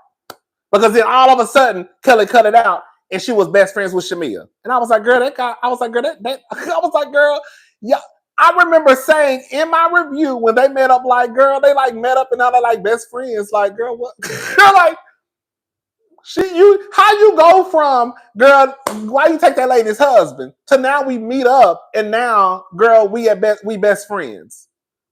Thank you, D-Rich2279. I do believe that's what happened. Like I said, I don't think that Porsha actually like knew that she was in an alliance. I don't think she used the word alliance. I don't. But I think that there was an alliance. Girl. I don't think the word was formally used. But I think that was an understanding. It was an understanding between them that you're not going to go after Porsha. Now, Britt, you can keep going after Kenya. That's fine. But you can't go after Porsha. I really do think that's what happened. So Porsha, you can sit on stage and, you know, why would I be an alliances ruined the show? But girl, I believe that's what happened. Because girl, Kelly just didn't back down from you. How you come in the first episode asking this lady about why you take that lady's husband, and then y'all meet up, and then y'all best friends, and then we never heard from it really again.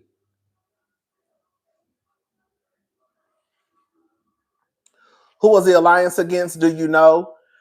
I'm assuming that it was probably going to be against Drew and Angela and whomever else. I'm assuming that's what I assumed it was against Angela and Drew because they weren't included.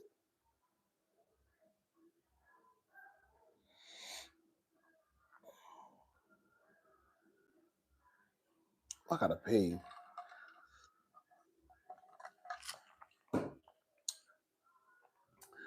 Oh, I hate going to the restroom on when I'm live. Let me tell you something. Anytime RHOA is not Survivor or Big Brother, we're baby. Come on, girl. Girl, that's what it said. Girl, I'm glad you said that. On some real shit,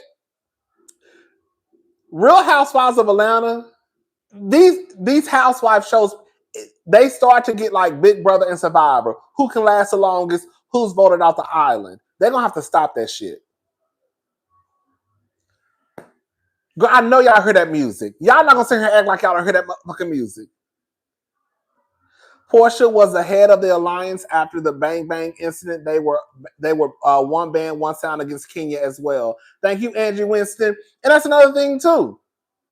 If we're gonna be honest about it, girl, I'm gonna go ahead and take up a Bang Bang just for a little bit. I know y'all hear that music. I know you, girl. I was literally about to get pissed off at y'all because I know y'all heard that loud ass music. Y'all don't hear that music?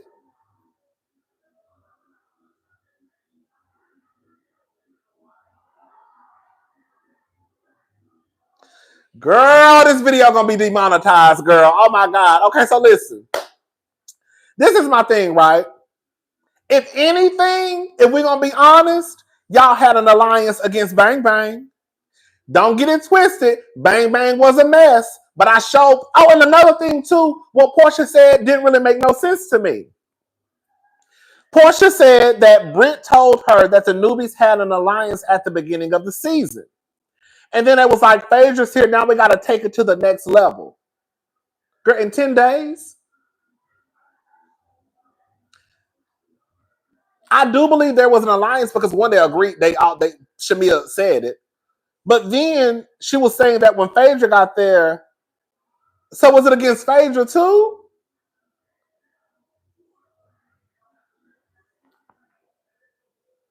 I don't know, and I don't care. But I do think there was an alliance. I mean, clearly there was. And I think that Porsha was not necessarily, it was an understanding. Not an alliance from Porsha's point of view, but it was an understanding that y'all not gonna fuck with me no more. Y'all don't think it's weird that, girl, let's just call it for what it is, y'all. Y'all don't think it's weird that Porsha situation didn't come up really by nobody this season? Drew finally got the pussy lips to say it. That's why, quiet as it's kept, Drew was a little whack too. As much as y'all going up for Drew, Drew ain't the girl that y'all trying to paint Drew out to be. Because if we just gonna be honest about it, when Porsha tried to play in Drew's face and called her all types of bitches in Shamia's house, Drew should have shut that shit down right then. Girl, stop playing in my motherfucking face, acting like you don't know I'm working with Dennis. Girl, you already heard some of my music. That's what Drew should have said. But Drew sat there like, huh? What? Me? Huh? And then Drew waited until episode 16 to finally even just tell Porsha to her face, girl, you just bullshit because you don't want to talk about your real life. Like, clearly it was something going on where none of the girls really wanted to just put their foot on Porsha's neck about her situation. And as much as Porsha was fucking with Drew should have been chopped Porsha off at her knees, girl, episode 1, 2, 3, whenever it happened. Because Porsha was calling you all out your name, girl, by episode 2.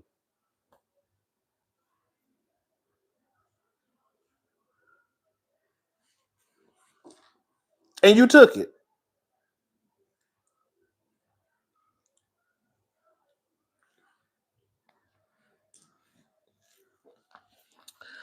Um.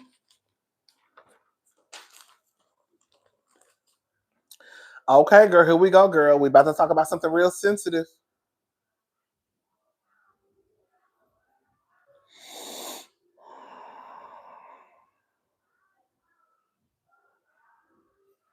Because at that point, Porsha already broke the fourth wall. Girl, if you girl, she already broke it. Girl, knock that motherfucker down. That's how I look at it. Drew literally sat there and let Porsha girl call her all types of bitches to her face in front of everybody in that room. Girl, it's just sat there. Me? What did I do? Girl, if you don't cut that white girl bullshit out and cuss her ass out, she just cursed you out. Girl, and you know she playing in your face. Anyways, so here we go. Girl, I have to. Ooh, okay, I'm gonna hold it. Okay.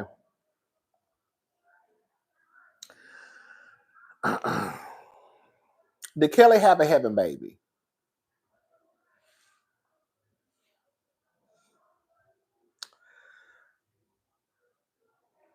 Based off of Kelly's response, based off of what Kelly said, this is how I took it. Now, what I took from the conversation could be completely wrong, but what I took is that Kelly has had a heaven baby before. She had the conversation with the stylist, and the stylist took the conversation back to Bang Bang. Now, this is where I feel like the bullshit comes into play. I definitely think that Bang Bang was telling a bold-faced lie when she sat on that goddamn TV and said, "Do you want to talk about the abortions you had?" And then Bang Bang got online and said that Kelly had heaven babies. We call them heaven babies over here. She had a heaven baby. She had heaven babies while she was married to Mark. I'm sorry, I don't believe it. And I also don't believe that because somebody reacts in a way to a claim, that means that the claim is true. If you said that Rodney put a Mickey in somebody's drink and tried to take them home and I got angry, that is not an admission of guilt. That means that bitch, you lying and I'm about to whoop your motherfucking ass for saying that I drugged somebody and was about to take them home and rape them. That's what that means. So just because somebody gets upset that you said something does not mean that that person told the truth because they got upset. People have the right or should get upset at a motherfucking lie. I would, because bitch, you're lying. So Kelly getting upset at what Bang Bang said does not mean that Bang Bang was telling the truth. It just means that you're lying. I can still get upset at what you said because it's a lie. I don't think for a second, while I do believe, based off what Kelly said, that she has had a heaven baby before, but I don't think that Kelly was married to this man who was beating her ass, had her hiding in a closet, sleeping in a closet, and she was out here fucking another man, having multiple pregnancies and multiple abortions. I don't believe it. I do believe that Kelly told the stylist that she had an abortion before, and the stylist went back and told Bang Bang, and then Bang Bang, when she got mad at Kelly because Kelly did say she popped pills, Bang Bang then said, "You want to talk about those abortions you had?" And then got online and said that, "Oh girl, they weren't even by your husband, it was by somebody else." I don't believe it. I don't. I don't.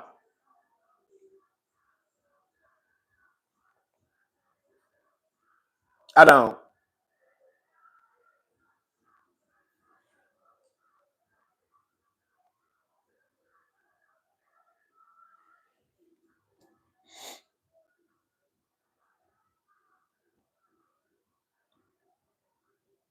Sierra, you done told people you had multiple abortions by a man when you was married to another man? Girl.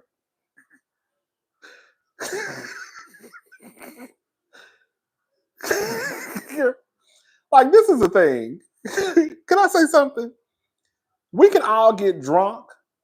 You ain't never been that motherfucking drunk to tell nobody that you were married to a man and got pregnant multiple times and had multiple abortions. Girl, don't nobody go around saying no shit like that. Girl. Girl, I'm not buying it. I'm not. I'm not buying it. I think that people want to buy it because, girl, the mess is more entertaining than the truth. I'm not buying it.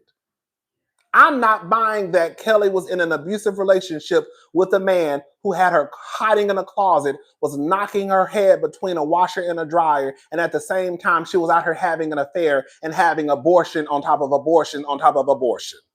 Girl.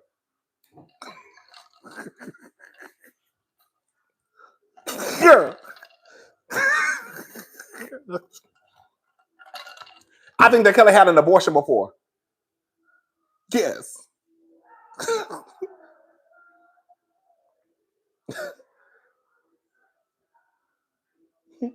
My older cousin wife a cokehead, and she done probably talked about, baby, because you just said she's a fucking crackhead.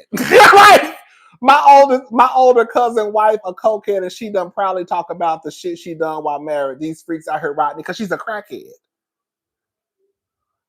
So she's telling her business while she's high. She's a crackhead. You just said it. I'm not trying to be funny. You just said she's a crackhead. So I mean, that's not something you tell someone you met yesterday. So I don't believe Britt. I do think Kelly has a heaven baby. Thank you, Resney. Girl, like, I'm just saying. Girl, like,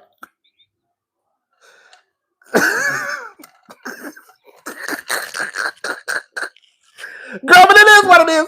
I'm just telling y'all what I think. I'm just telling you what I think. I don't think that Bang Bang is telling the truth.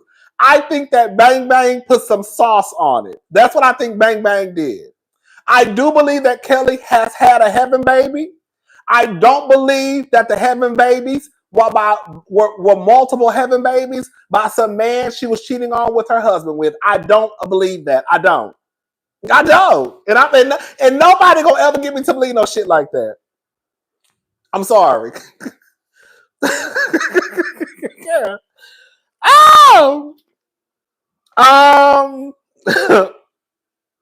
And nobody's gonna get me to believe that because you react a certain way to somebody saying something about you, that because you get upset that means that must be some truth to what they said.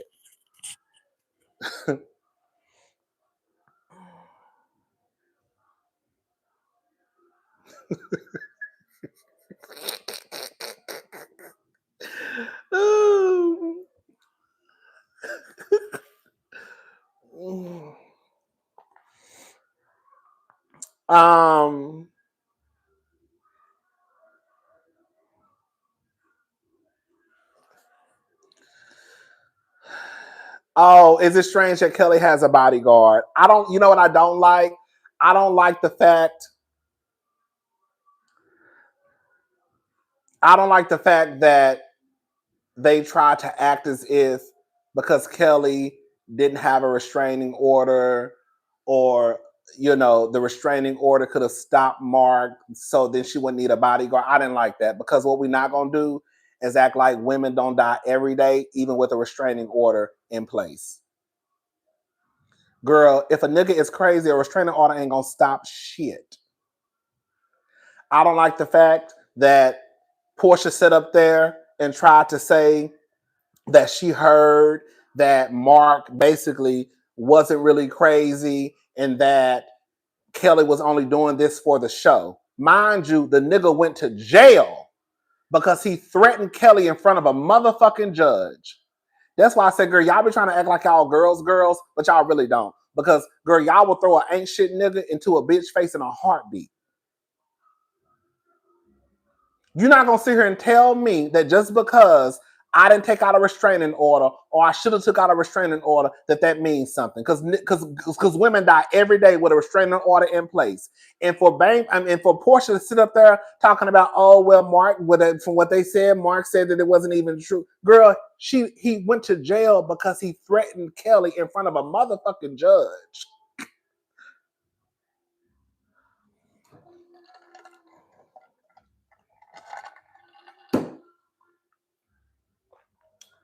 And then it sound like to me, y'all correct me if I'm wrong. It sound like to me that Phaedra was trying to say that you don't have to necessarily have cause to take out a restraining order. That's how I took it. I don't know.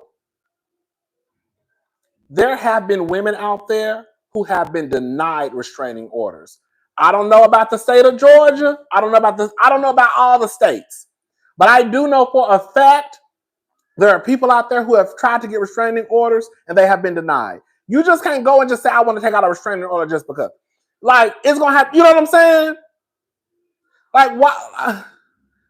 Like, what's up? Like, girl, I gotta go. Girl, like for real, y'all. I'm about to pee on myself. Give me like 1 minute and 30 seconds. I was trying to hold it in, but I can't hold it in no more. Give me a few seconds. Hold up, y'all. I hate going to the restroom on live. Hold up.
Oh,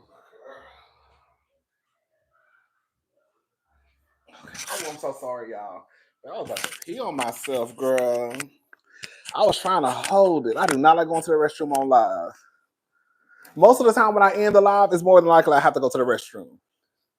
So I just end the live. Okay. My hand's ashy. Hold up.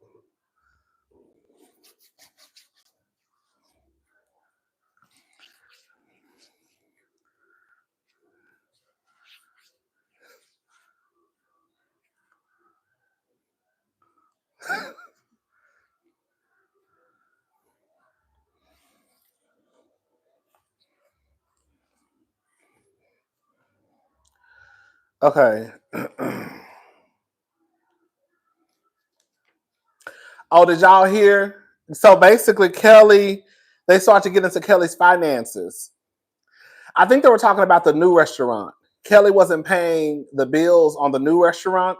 I think that's why there was a delay in opening. I think that's why she wasn't paying the bills on the new restaurant. Don Juan said Kelly had a bodyguard before RHOA. He's been doing business with her for 2 years, and her second LPCA coming soon. That's what I'm saying. Like, I'm gonna go. Can I say something, y'all? I believe that people switched up on Kelly because they feel as though Kelly switched up on Bang Bang and wanted to become friends with, I guess, the popular girls. And so then all of a sudden people stopped liking Kelly. I really think it's one of, I'm gonna go ahead and say it. I think that it's one of those things. I think it's one of those things with you like who links up with the fan favorite.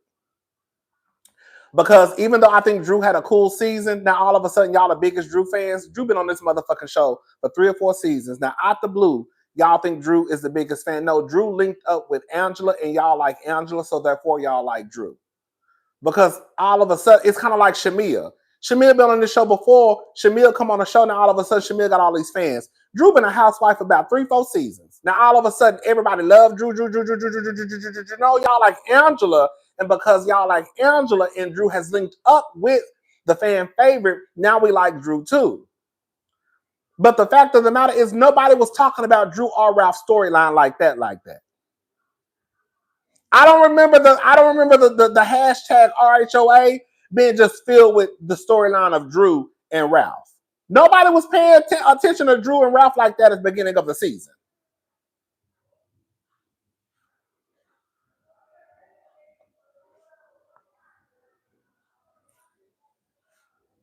Am I?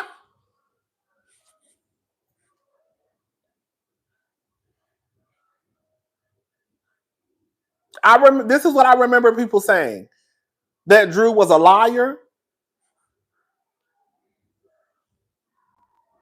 Please back up off the Drew cousin. I'm just saying. Everybody else is so unlikable. I had no choice. Baby, I swear I think that's what it is. I really think that people feel like they have to go up for somebody. And so we just gonna go up for Drew.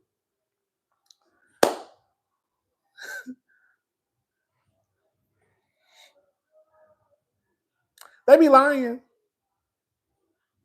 Drew is a liar. They all be lying. But I was kind of taken aback how all of a sudden people just went up for Drew like episode 12. Like, I'm just saying. Like everybody just started going up for Drew, girl, season 16, episode 11. And I was like, what is I was like, oh, this is interesting. I was like, this is interesting. I was like, oh, okay. That's interesting. Girl, we halfway done with the season. Okay. Did y'all hear when Andy told Kelly basically, girl, you need to get your priorities straight? Now he didn't say it that way, but that's what he basically told her. He said, girl, I think you should invest more money into your waffles instead of those dogs. He basically said, girl, you a mess, get your shit together. Now, he didn't say it that way. He ain't say it that way, but he basically said it without saying it. Girl, why you spending all your money on these goddamn dogs when, girl, they say you owe the restaurant? I've always liked Drew. She ain't no twirl, though. Thank you, Nola, darling. So Angela and Phaedra. Girl, I'm not about to... Let me tell y'all something. I'm not playing this game with Phaedra, and I'm not playing it with Angela. This is a Housewives. Why are they counting how women spend their money? That's true. Because he would have never said no shit like that over there on Beverly Hills. Hello? That's what I'm... Like, at some point... Like, and that's the truth, right? Like, it's one of those things where people want to read Kelly, but at the same breath, no matter how much you want to slice it and dice it, Kelly was the only one on the show who gave us event after event after event after event after event after event. That's just the tea. Now, what's she going through financially? I don't know. Yeah. But Kelly was the only one who tried to put her best foot forward and give us something. So then it's like when Kelly does that, it's like people get online talking about, oh, girl. But girl, you got Karen over on Potomac throwing some fucking jars of pickles and beans on the table. And that's what I mean by sometimes I feel like sometimes the people can be, I'm just going to go ahead and say it. Yes, and the real reason why the other location didn't open is because her ex-husband was trying to sabotage her. That's another reason too. You have the ex-husband who done took the money out of the account. You got the ex-husband who was trying to sabotage the business. Like, it just wasn't like Kelly wasn't paying her bills. And I feel like the way that some people, yes, I'm defending Kelly. I think Kelly is a good housewife. I think Kelly is a good housewife. I do. Like, what the fuck did Drew do this season? No shade.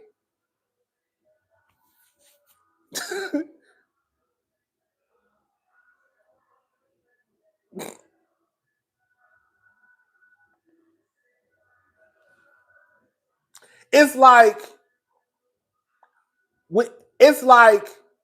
you have a housewife who's trying to put her best foot forward and it still ain't good enough.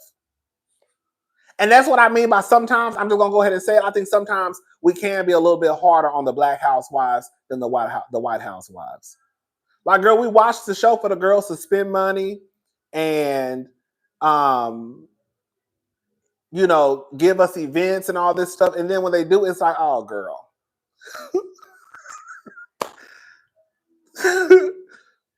Oh girl. But then y'all think y'all go for Bang Bang and want Bang Bang to come back, and this bitch was over here struggling to feed the people. This girl had 2 motherfucking chicken breasts, 2 salmon, and 3 pieces of tilapia. Girl, some leftover mashed potatoes and gravy, and a few asparagus. And only could feed, girl, 4.5 other housewives. Had them girls over there, girl, sharing food. Girl, and y'all want her to come back. Girl, what? Girl, what? What? Girl, what? This girl had a motherfucking this girl had these girls dressed in motherfucking Harlem Nights attire, girl playing golf in heels, and then also had a shapewear line reveal, and then had food for 7 people, and then said everybody else gotta stand up.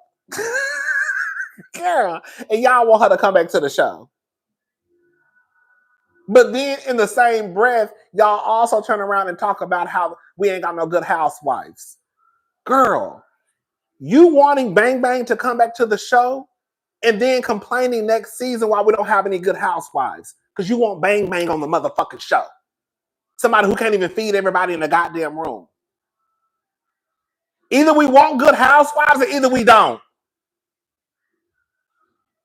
Because as soon as she come back, I guarantee you, people are going to be talking about how they ain't got no good housewives, how they ain't got no money. But y'all want Bang Bang on the housewife show. That girl gave 2 rows. Let me tell y'all something, bitch. Shit. Hold up. Let me tell y'all something. I done fucked around and got pissed off. Hold up.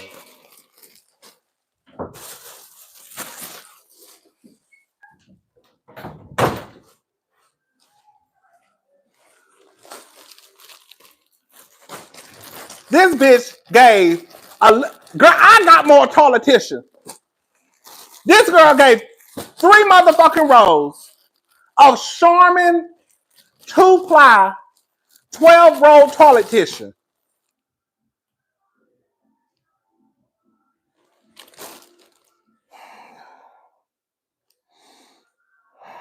I'm about to fuck around and get pissed off. I'm about to get pissed off. Girl, that girl gave 2 rows. 3 rows. Bitch, I got more toilet tissue in my motherfucking closet than Bang Bang gave to them people over there in Grenada. And y'all want her to come back to the motherfucking show. The girl gave 3 rolls of toilet tissue. The girl gave 3 rolls of motherfucking toilet tissue. I got more toilet tissue in my motherfucking closet. And some Kleenex. Can we talk about how Andy was dressed like a life insurance agent with a 5 o'clock shadow? Does he care? Andy looked a mess. Andy, thank you, Erica De Niro TV. Andy looked like he had just woke up and threw on a suit and barely pressed it. Like my grandmama said, girl, you need to press that suit. Girl, barely pressed it. Broke brought a poor Potomac event to Ari show. Hey, thank you, Stephanie. Baby, Andy looked like he had just woke up. Andy looked like he was probably, girl, hung over. Andy looked a mess. And then he just threw on a yellow tie. Girl, he was throwing a yellow tie just to say, I'm coordinated. Girl, we coordinated. Girl, we coordinated. No, girl, you look a mess. Andy, you look like you just barely brush your teeth and wash your face. Girl, girl, you know what I'm saying? But yeah, like, girl, like, Bang Bang is not a good housewife, y'all. I'm sorry. I don't have no issues with Bang Bang. I was actually, all bullshit aside, girl, I was actually looking forward to running into her at BravoCon. I was like, it'll be cute. Because I just think she'll mess up a housewife. I think she'll be good on Basketball Wives. So when I found out she was like quitting, I was like, oh, Bang Bang. I was like kind of hoping I was going to run into her at BravoCon. But anyways, Angela and Phaedra.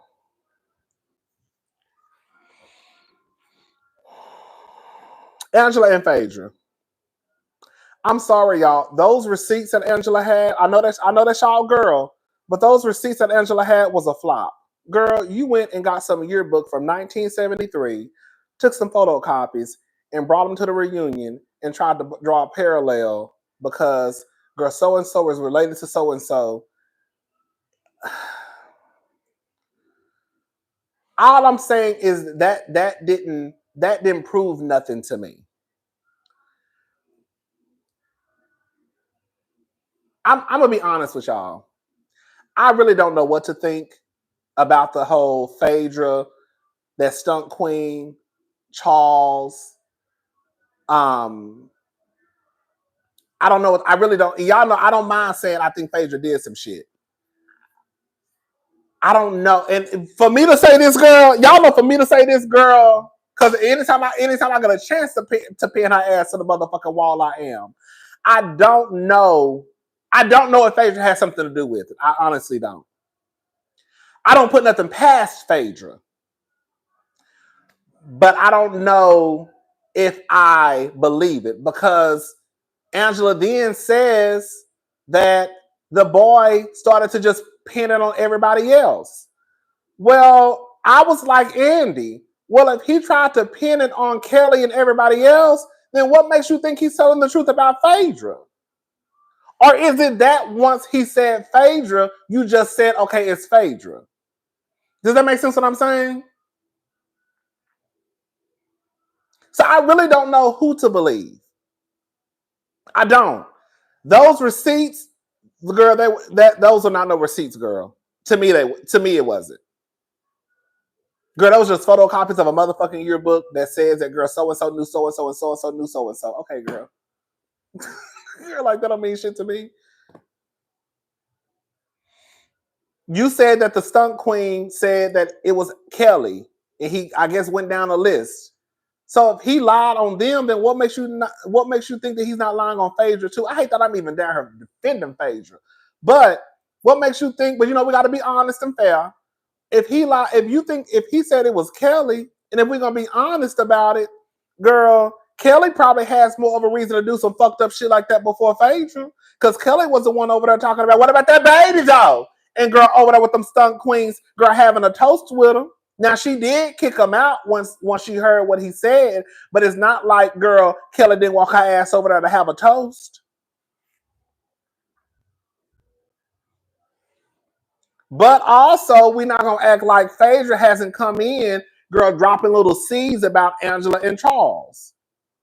You see what I'm saying? Like as soon as Phaedra made it on the show, she was already taking digs at Angela.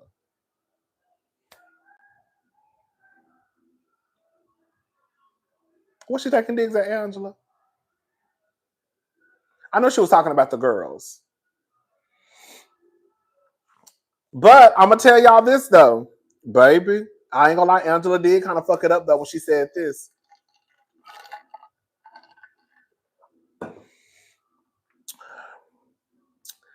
Girl, the first girl. Wait. Let me get back to. We're gonna get back to Angela in a little bit.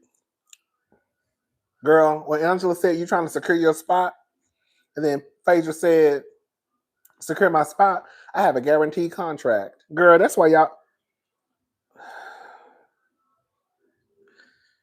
Girl, this is why I need. Girl, oh girl. I think Kelly knew something. Her people invited him. She got the cameras to give a toast with him. Why? Angela mad at Phaedra for saying she didn't know Charles was married, so she was hoping to get Faye. Thank you, Angie B. That's what I'm saying. Like, it's a question. It's a question mark, not by just Phaedra. I could see why it would be a question mark by Kelly too, because Kelly, you walked your black ass over there and had a toast with him. Hello.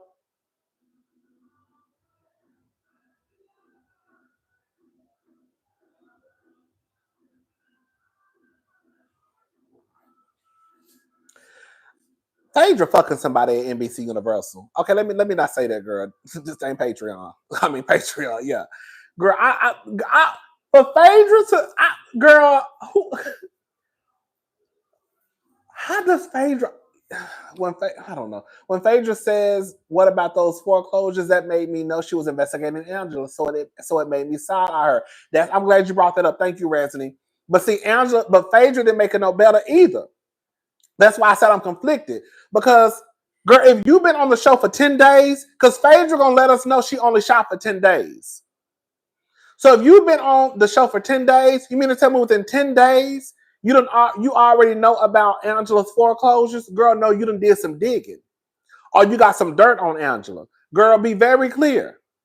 We got to remember Phaedra for her ways. She was the same person, I think, who tried to come in between Candy's business. Remember, Candy said something about trying to get her license for the liquor, and Phaedra had knew somebody who knew somebody who knew somebody, and was starting some shit and was getting in the middle of Candy and OLG taking care of their business. Y'all don't remember that? Thank you, Lee Ashby Rosber's content and brand strategist. I know that's right. So it's like Phaedra do sneaky shit, and we're not gonna sit here and act like she don't. Phaedra do some real sneaky, underhanded, dirty shit. Then she gonna talk about what? Me? Girl, what you talking?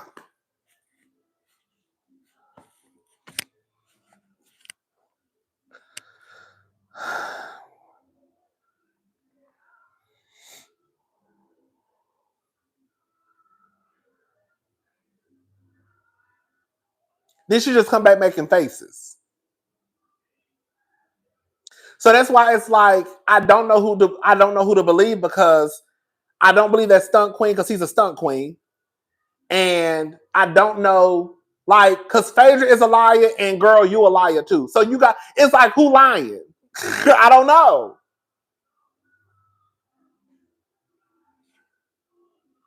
Because like I said, Angela was the one who said that he went around the room, not went around the room, but he said Kelly's name.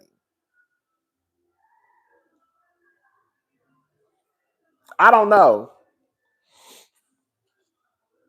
But I'm trying to figure out how the fuck Phaedra, that's what I was trying to say. I'm trying to figure out how the fuck Phaedra got a guaranteed contract. Like, girl, I'm not even mad at Phaedra. Get money, girl. Girl, get money, bitch. But it's like, what? Phaedra should not, girl, it is what it is, girl. Girl. Phaedra coming back for season 17. Girl. And then Angela, girl, I'm not gonna lie, Angela hit Porsha in her gut. She basically said, Porsha, you're so because Porsha started defending Phaedra. Porsha, you're so eager to believe her when you've been through things with her.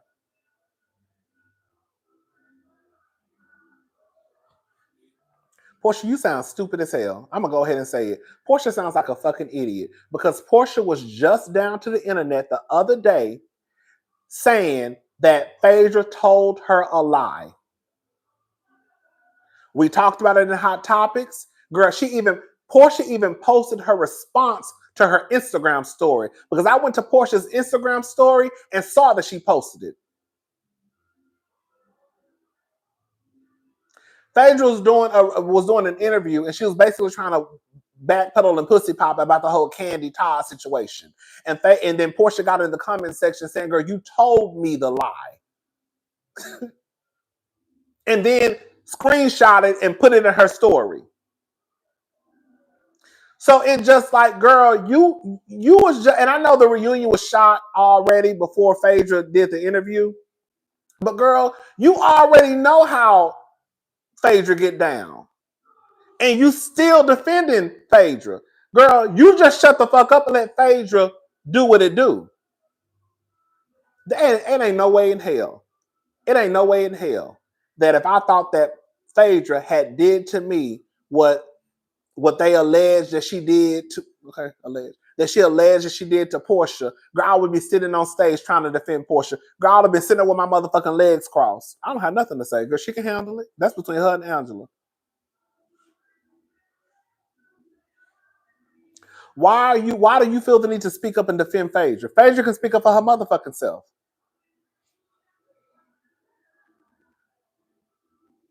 When Phaedra starts squinting her eyes with her mouth open and head tilted, she's guilty. Her mannerisms were the same on Traitors. Come on! What? Girl, she starts squinting. Girl, why are you acting like you can't see?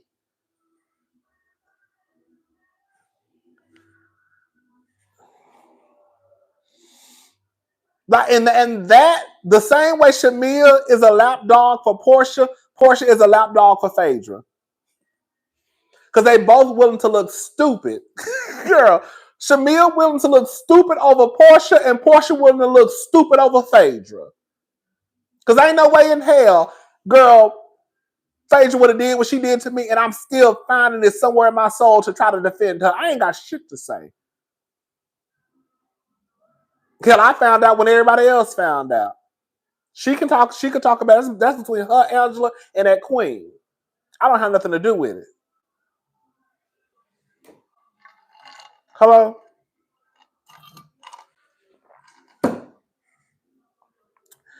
Anyways, y'all.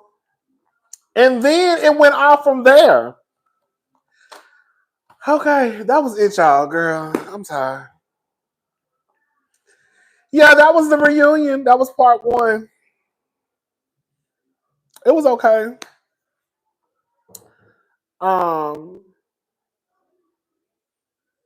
Girl, we gonna bang. Girl, we're gonna be bang. Girl, I guess we're gonna be down here banging again next week over Shamia and Porsha. Girl, we gonna always come to it. We always gonna come to girl an impasse when it comes to Porsha and Shamia. But I always like to say that, girl, I done already called out Shamia. Girl, because y'all was going, girl, cause like I said, y'all was going up for Shamia. Girl, you know what I tell you, motherfuckers will switch up. Girl, y'all will switch up on the bitch in a heartbeat. Girl, Shamia was the best thing since sliced bread the other day. Girl, now y'all can't stand the bitch. bitch, y'all was going up for Shimmy Cocoa Puff. Girl, episodes 1 through 7. Girl, Shamia was the best friend y'all ain't never had. Girl, y'all was going up for Shimmy Cocoa Puff. I was confused. I was real confused. Like, why is everybody going up for Shamia? What's up, Faith, Love, Life, and Style? Girl, why is everybody going up for Shamia? But she all right. I mean, because she ain't give me all of that now. I mean, she cool, but I mean, she ain't all of that. You know what I'm saying? I mean, Porsha and Shamia are one and the same. Thank you, Lakeisha Sharp.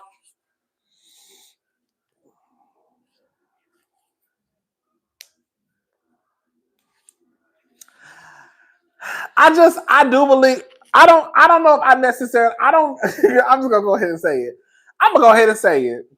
I don't know if I necessarily believe, I do believe that Shamia has her ways. I said that 15 times. But at some point, I guess we're gonna have to start saying the same thing about Kenya.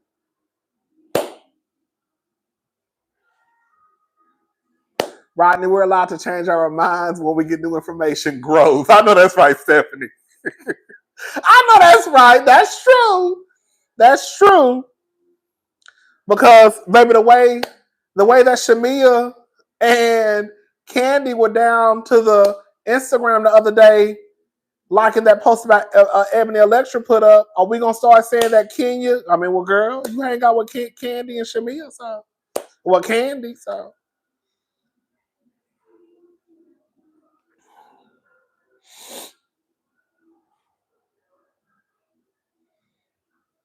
They need that girl. I thought that was so trifling.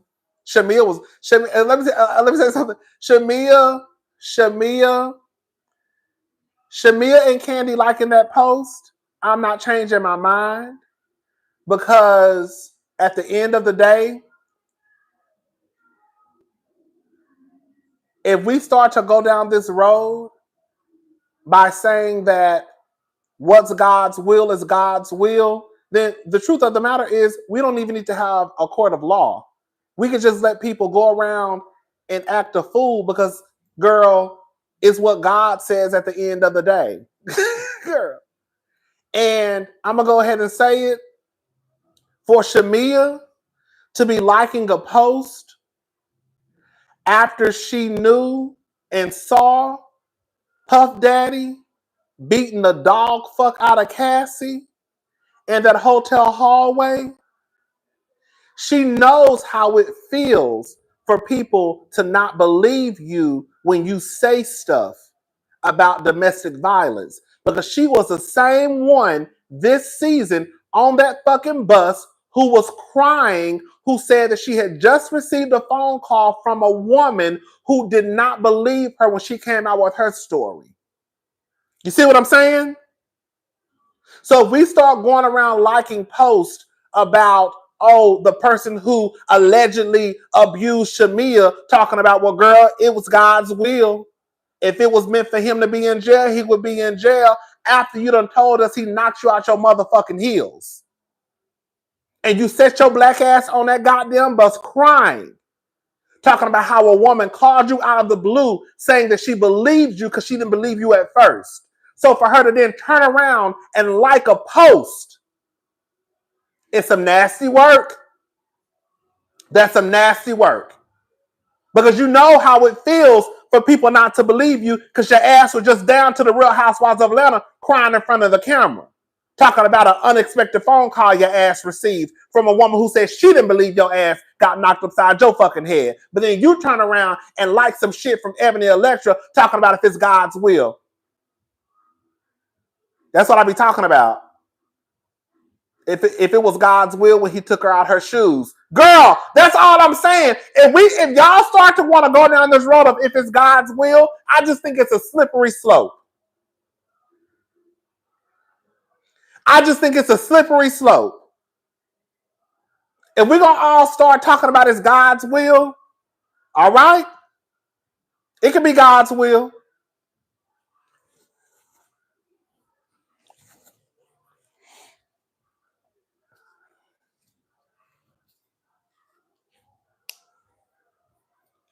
And then for Candy, who damn near had an aneurysm because she said that Phaedra was lying on her about her and Todd taking Porsha back to a sex dungeon and drugging and raping her.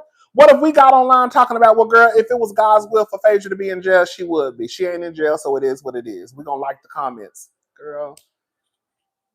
Y'all be doing some nasty shit on the Instagram.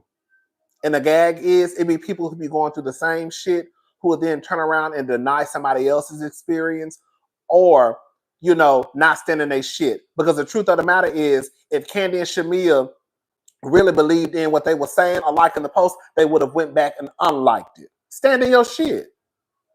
Stand in it. You already liked the post. Don't go back and unlike it. Because by you unliking it, that makes me believe that you know what you did was either wrong. Because if it was nothing wrong with what you did, you could have just kept the like up.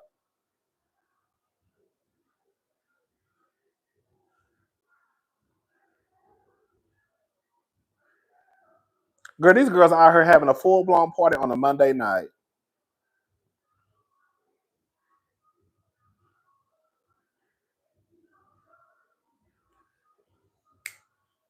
Hey. Hey. Shamia, I'm wealthy now. Feel sorry for me more than whatever her last name is. Thank you, Dina the Explorer.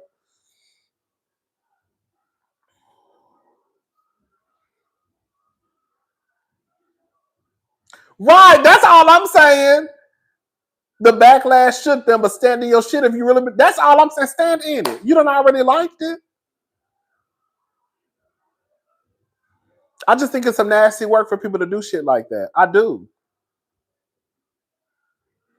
You like in post about Puff Daddy, basically, girl, whatever Ebony said about it being God's will.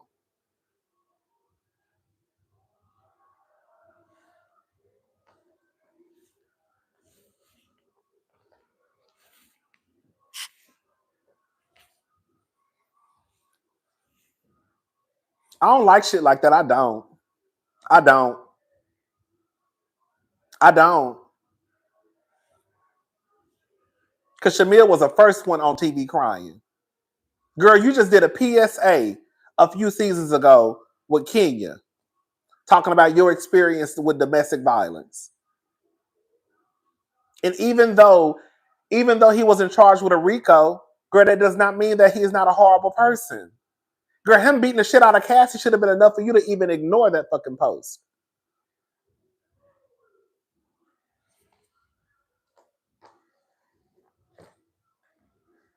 Girl, oh, that's what I wanted to. Girl, I really don't want to talk about it no more. I was gonna talk about the interview that Superhead did. Elizabeth Overson, I think that's her name now. She Korean Stephens, but I think she changed her name legally. I think to Elizabeth Overson. She did an interview with Piers Morgan. It was actually good. Um, and then later in the episode, she did. He did an interview. Girl, I do not like that nigga.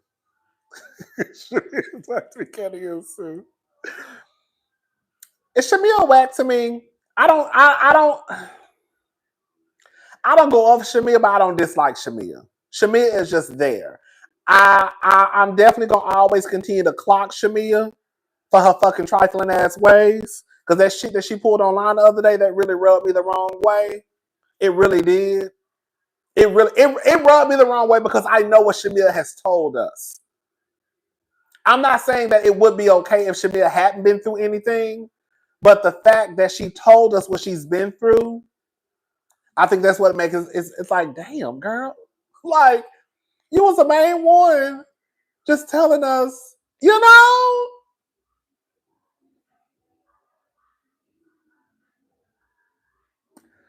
Oh, they're getting on my nerves. Anyways.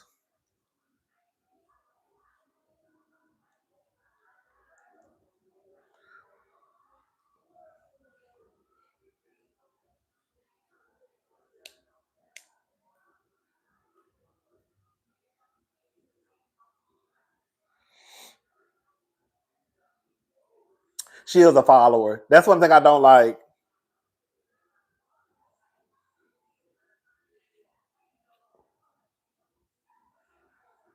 I think she was trying to get out of the shadow of Porsha. It just didn't work the right way.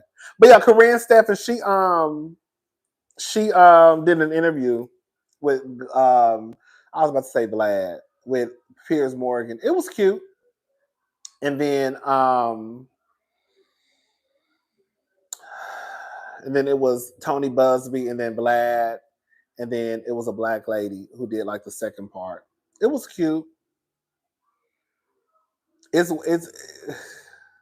I was so disgusted in that Vlad man. I turned my nose up the whole time he was talking. Because the only thing that he really wanted to concentrate on was the fact that he wasn't found guilty of RICO. It don't matter. Because he's still a horrible person. Okay, he wasn't found guilty of a RICO. Okay. And just like Corinne said, girl, it ain't gonna change nothing at the end of the day. I'm gonna tell you why I know. I'm gonna tell you why I know him.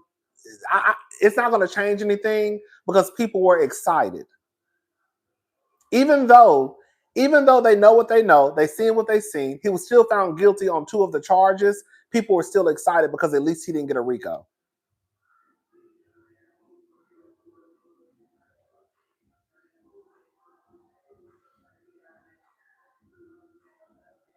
Girl, I know y'all hear that music. I know y'all hear that music. I know y'all hear that music.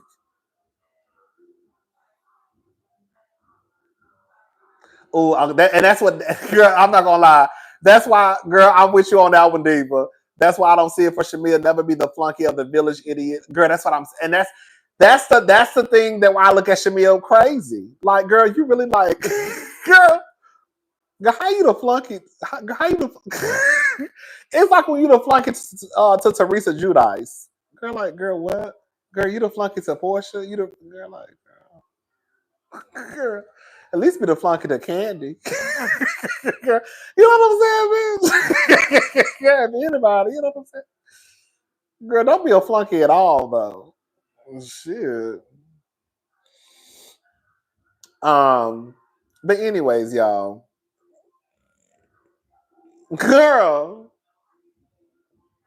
I was gonna talk about it, but I'm really tired of talking about Puff Daddy. I'm kind of over it.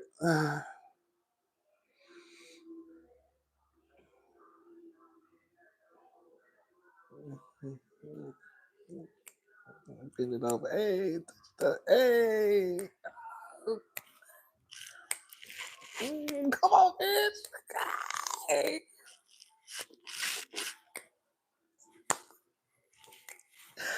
Ah, God, they got a bumping out there. Bring it back, bring it back, bring it back, bring it back, bring it back, bring it back, bring it back, bitch. I was out there jamming a little bit, bitch. I know that's right. But I'm about to go outside, bitch. I'm about to go outside. Yes. Girl, they got about 35 more minutes before that music go turn at 10 o'clock. That music better be gone. Do you hear me? We live like rich black women over here. Girl, ain't nobody got time for all that fucking racket after 10 o'clock. Turn that shit off. Okay. Oh, she doing both. Ooh. I can't stand Vlad. He loves to defend a beater. Thank you, Resney. I just thought like his argument was basically, girl, he wasn't found guilty of a RICO, so and that's why y'all mad. But then they try to clean it up by saying, you know, what I think happened to Cassie was horrible. Girl, no, they not. Girl, no, they at the pool. Go knock on their door and jump. No, girl, I ain't gotta knock on the door. Girl, they right at this pool, right outside my goddamn window. Girl, I could just walk out to the pool and join the party, okay? But yeah, I just thought, I don't know, child. I just thought he was, I don't know. It is what it is. People, we all have our own opinions about the puffy stuff.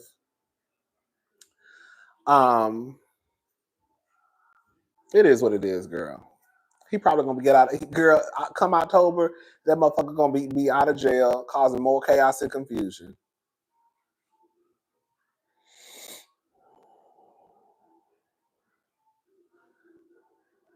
It is what it is.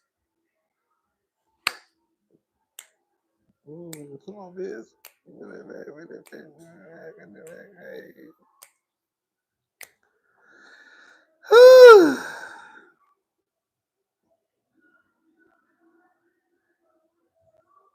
Oh, y'all saw that. Vlad was one of the first to say it's a money. Vlad was one of the first to say it's a money grab. Girl. I just think, I don't know, girl. I'm done. I don't even care, girl. Girl. I don't even care. I mean, I care, but I don't care. But I care, but I don't care. And I just thought it was weird. Like, can I say something? I'm gonna be done with it.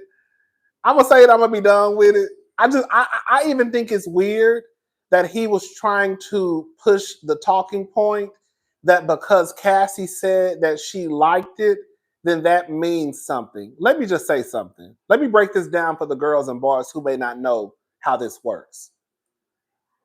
Just because a woman says that she enjoyed sex with you doesn't mean that she actually enjoyed it.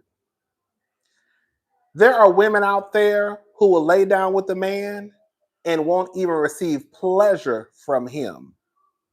And they'll still tell that nigga, girl, you the best lover I've ever had. You had Gia, DJ Envy's wife, who got 17 kids, who said a couple of years ago that girl, she wasn't even orgasming with DJ Envy. And the whole time, this nigga thought that girl, because he was fucking her into a mattress, that she was being pleased. But she had him thinking that she was being pleased. Cassie's whole thing was, even at the beginning, when he introduced this to her, she did it to make him happy. So why would Cassie then say she's not happy? Because her not being happy would be her not making him happy. And I think that's when the black lady on the panel was trying to say, girl, it's not as simple as you're trying to paint it. You're just trying to paint this picture of, oh, because Cassie said she was happy. She told the prostitute she was happy. The prostitute said that Cassie was happy. Of course, Cassie's going to say that she's happy because her whole motive in life is to make sure that Puffy is happy. So if I tell him that I love this, if I tell the prostitutes that I love this, then that puts a smile on his face. Women lie about being sexually pleased all the fucking time. These women been fucking since 14, 15, 16 years old, and they never had an orgasm until they had it by their goddamn self with a fucking rose. These women been having sex since they was in high school, married, like Gia, married to DJ Envy, and didn't even have a fucking orgasm. So somebody saying that they enjoyed sex don't mean that they actually enjoyed sex. You know that and don't even sleep with women, LOL, but men still think they put it all the way down. That's all I'm saying. Like, and I also saw people trying to twist Sonny Hostin's words. What Sonny said when she was speaking on The View was that she basically said that, girl, it's a chance he got off because it was 8 men on the goddamn jury, the jury. And she also said that they didn't do a good job at diving into domestic violence or diving into relationships like Cassie's and Diddy's. Because what people don't know sometimes is that yes does mean no. That's what Sonny said. That's what Sonny said. But I see people online talking about, oh, yes, Sonny was backing up Puffy. No, she actually wasn't. She was saying how, girl, she didn't think that they had enough to make it a RICO. But she was also saying they didn't focus really on what should have been focused on. And that because it was 8 men on the jury, that girl, they weren't going to grasp it because they men. That's what she pretty much said. And then she also said that people don't know that sometimes in situations like that yes does mean no.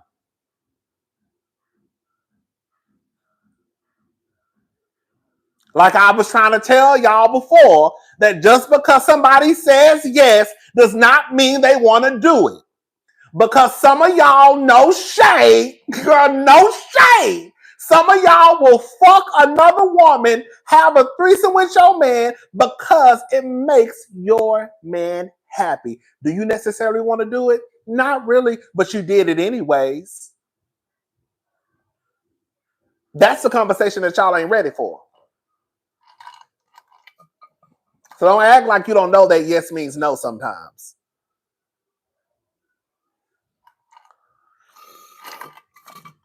And then for people like Blast to try to make it seem as though it's just a money thing. No, it's just not a money thing. Because the fact of the matter is, girl, most men don't have the money that Puff Daddy has. And there are a lot of women who still go through shit, not necessarily to the extent of what Cassie was doing over there. So if the nigga named Pookie that stocked groceries down at Walmart over here, girl, beating his girlfriend, and she's still staying, what she staying for? The check at Walmart? Girl. She staying for the money, huh? She did it for the money. All the women who experience domestic violence, and they dealing with broke ass niggas, they did it for the money, huh? Mm-hmm. They did it for the money, huh? Right. They did it for the money. They did it for the money, huh? Mm-hmm. For the money.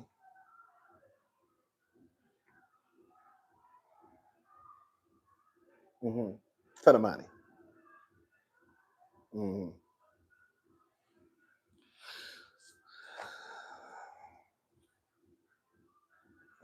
Anyways, girl, y'all done got me started. Anyways,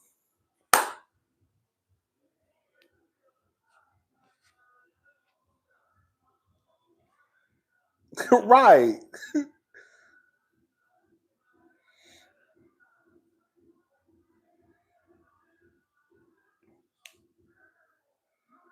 And another thing too, do I believe, girl, I just said I was gonna get started. Do I believe Cassie was doing it? Yes, out of sometimes, out of consent. But consent one time does not mean consent every time. And that's what the girls and boys be having fucked up. I can agree to a threesome with you. I can agree to a threesome with you 3 times. But if I walk into this motherfucking apartment and I see 6 or 7 niggas, girl, what the fuck is going on? I'm not saying that's what happened with Cassie. I'm just saying that just because somebody agrees to something sexually one time does not mean that that gives you consent, girl, for the rest of your sexual relationship. Girl, I can tell you yeah today and no tomorrow, nigga. The fuck? Y'all need to. It's too many men and women out there who don't know what consent is. Consent one time does not mean consent for life. I can fuck you today and say no tomorrow. Bitch, I can fuck you today and say no later tonight. Okay? I can have a threesome right now and say I don't want to have a threesome later on tonight.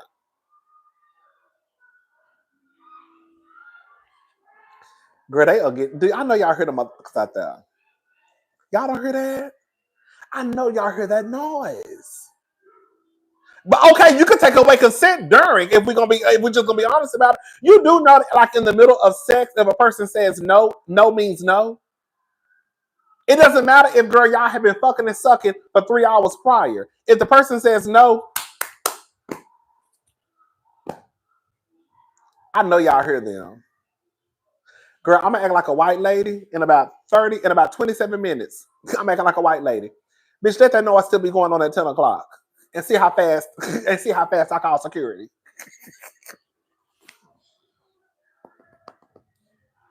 Hello? Yes. I have a noise complaint. Uh-huh. There's just a lot of noise at the pool. Uh-huh. I thought that the pool was closed at 10 o'clock. Well, it's 10:01. They're still out there. No, the pool hours, I know it ends at 10. It's 10:02 now, if we're going to be honest. Yes. You don't hear that noise? That's going to be me, baby, at 10 o'clock. I'm calling. I'm not going to call. Girl, the sad part is that she wasn't even getting the money. She didn't even have the $20,000 for her money to pay him. They refinanced their home. That's another thing too. People trying to act like she got some money. She didn't get no fucking money. She didn't get no money. She got a lifestyle, right? The cars, and then I don't even think she was driving this brand new car. I don't even care no more. Girl, it's over and done with. Cassie living her best life. Hopefully she's trying to. Girl, Puffy in jail. He probably about to get out. He about to raise chaos and confusion. That's it. Anybody, if y'all want to go hang out with Puffy, go send your kids over there hang out with Puffy, girl. That's all. If you want to go hang out with Puffy, go hang out with Puffy. If you want your daughters and sons, okay, hanging out with Puffy, go hang out with Puffy. Girl, one thing that Corinne was telling, girl, this is why this is why I call myself the king of hot topics, but because Corinne was telling that story about Exhibit. Raise your hand, class. Cousins, tell the truth. I've been down here for a long ass time. How long have I been telling that story about Exhibit, Corinne, and Puff Daddy at that gay club? Girl, how long? That's why I call myself the king of hot topics, baby. I've been telling y'all about this shit, baby, for years. I think when I first hit the YouTube streets, I was like, girl, y'all remember one time Puffy was down there talking about, Exhibit did an interview talking about how he looked up and he was basically at the punk club.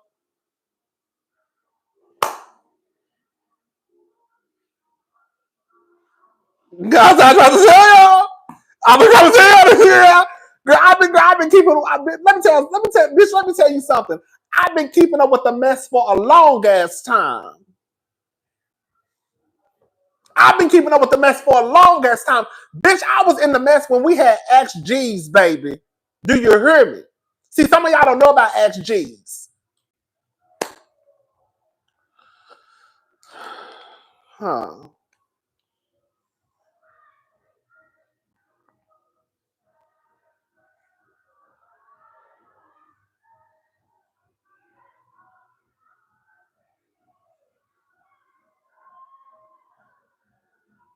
Okay.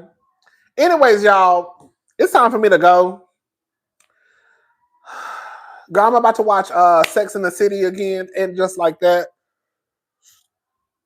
Excuse me. And I'm gonna try to have that out tonight. It should be quick because there's only a couple of things I want to talk about on the episode.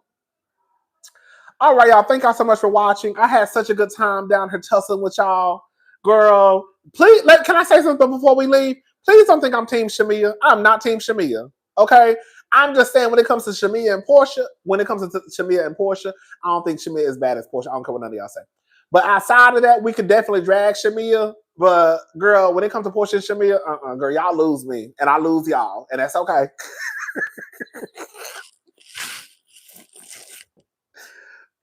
We lose, girl. We see each other.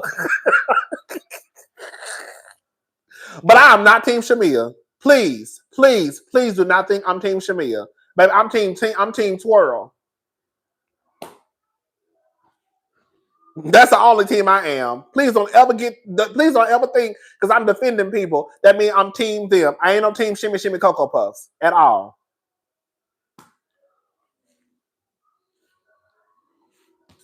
Now, when it come to Kenya, no, bitch, we're gonna be down to this motherfucker tussling. Okay, y'all. I also want to say too, while we have 1,003 people in the room, that I plan on starting a Patreon. I want to have it up and running within a few days, and a video uploaded. And I want to have a good time on Patreon. I want to be honest and free. And I'm not just gonna be on there just like girl acting like some gutter snipe. But I think it'll give me a little bit more freedom to say and speak about certain things. You know what I'm saying? So please.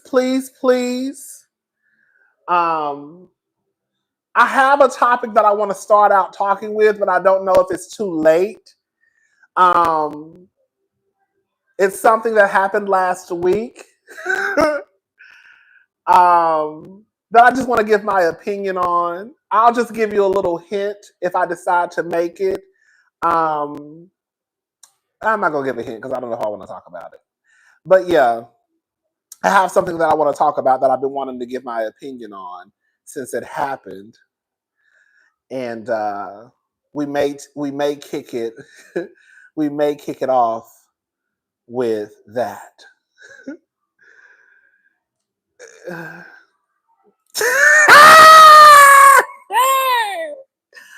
just give you a quick hint. It has to do with, we'll just say it has to do with some YouTubers. My rule is this. Let me just say this. My rule is always this. I don't really talk about YouTubers. It's not my thing. I don't get into shit like that unless it makes national headlines. Once it starts to make headlines and is being posted all around the blogs, then I feel like at that point it's kind of like, okay, girl. It's kind of like with Tasha K. When Tasha K made headlines, it was like, okay, girl, this is everywhere. I remember Access Hollywood, E! News, like all the blogs reporting on Tasha K and Cardi B. You know what I'm saying? So I feel like at that point, okay, like, girl, let's just talk about it. But for the most part, I don't really just get into I really don't care what YouTubers, I'm not trying to be funny. Finally, oh, girl, okay, I thought my phone was about to die. Finally, you starting a Patreon, please. I've been ready to talk about the husbands. Hey, Britt husband. Thank you to Honda Yo 7, baby. Cousins, shut this down and watch Basketball Wives. I'm waiting on your review. I forgot about Basketball Wives. All right, y'all. But yeah, again, I just want to let y'all know that I will be starting a Patreon. And again, it's not gonna just be me dragging. Sometimes I will, because I feel like I have more of a freedom to kind of say what I want to say. Because sometimes you are kind of limited to the things you can say down to the YouTube streets. And sometimes I want to say shit the way I want to say it and not be just so, oh, I don't want to say it. I don't want to say it. Oh, girl, let me shut up. No, I don't want to shut up. I want to say it. I want to, girl, say what you're trying to say, girl. You know what I'm saying? Say what the fuck you're trying to say. So anyways, y'all. So yeah, y'all look out for that. Again, I hope to have it up within a few days so we can get the shit started. That's it for tonight. My phone is about to die. I will talk. Chantel should have never came on the show. So y'all about to get me started. Girl, baby, Chantel said that. So here we go. I'm about to go, y'all. Chantel said that Takari molested her when she was a child. I said, oh, girl. I said, oh, girl. I said, oh, girl. I said, oh, girl. Ooh. Ooh, girl. Ooh. There's too much going on. There's too much going on Basketball Wives, girl. You got Jackie and Chantel about to bang each other head upside, bang each other upside the head. Girl, ooh.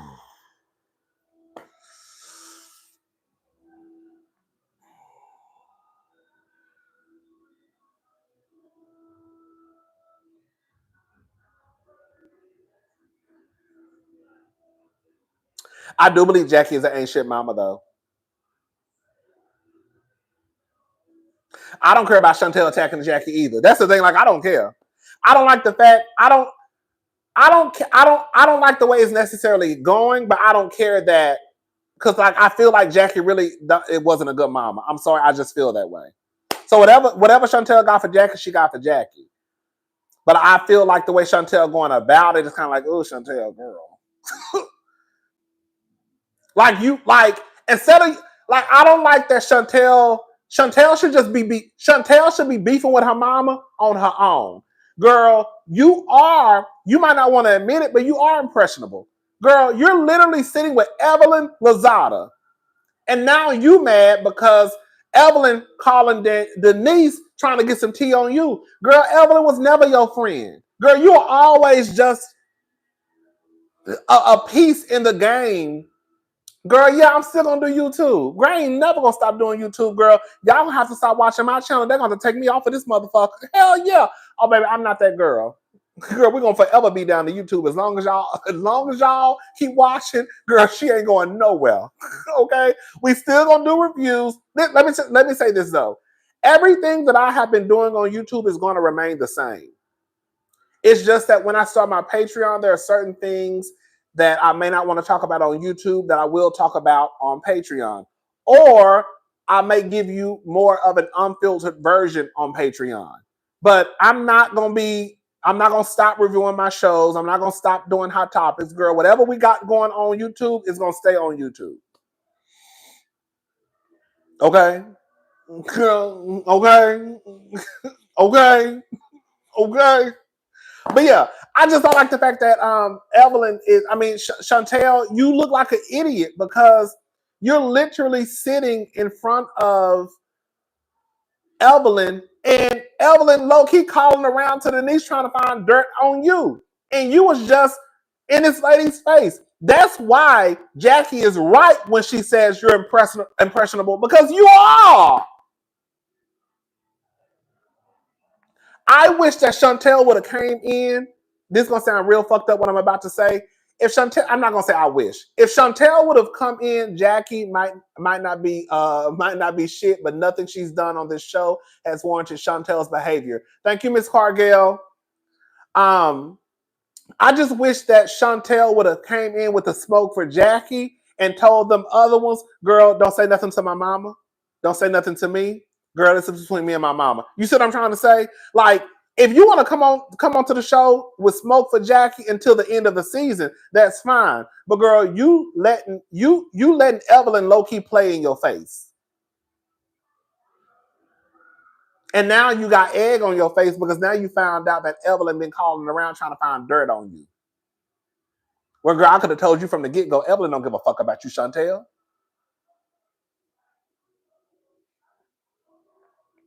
Evelyn was just trying to be cool with you so she could have something against Jackie. The bond, the friendship that she had with Chantel was never real. It was never authentic. It was just something that she could try to extract some information from Chantel to get on Jackie. Other than that, girl, she ain't got no use for you.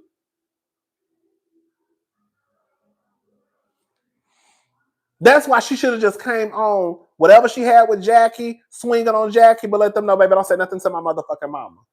Because that's my mama. Now, whatever I say to her is what I say to her. But bitch, you're not going to say nothing to my mama. I don't give a damn if me and my mama fought in front of you. You better not say a motherfucking thing to my goddamn mama. But she let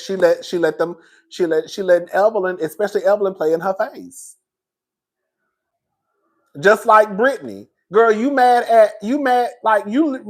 sit there and let Brittany call your mama all types of bitches, but then you get mad at Jackie when she actually did stand up for you because you say she didn't. I'll keep doing this because you say she didn't stand up for you when Brandy called you a child. But then you turn around and then allow Brittany to call your mama bitches. Girl,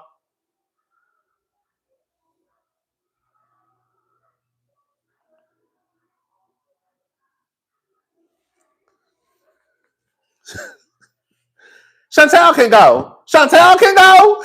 Girl, Chantel can go.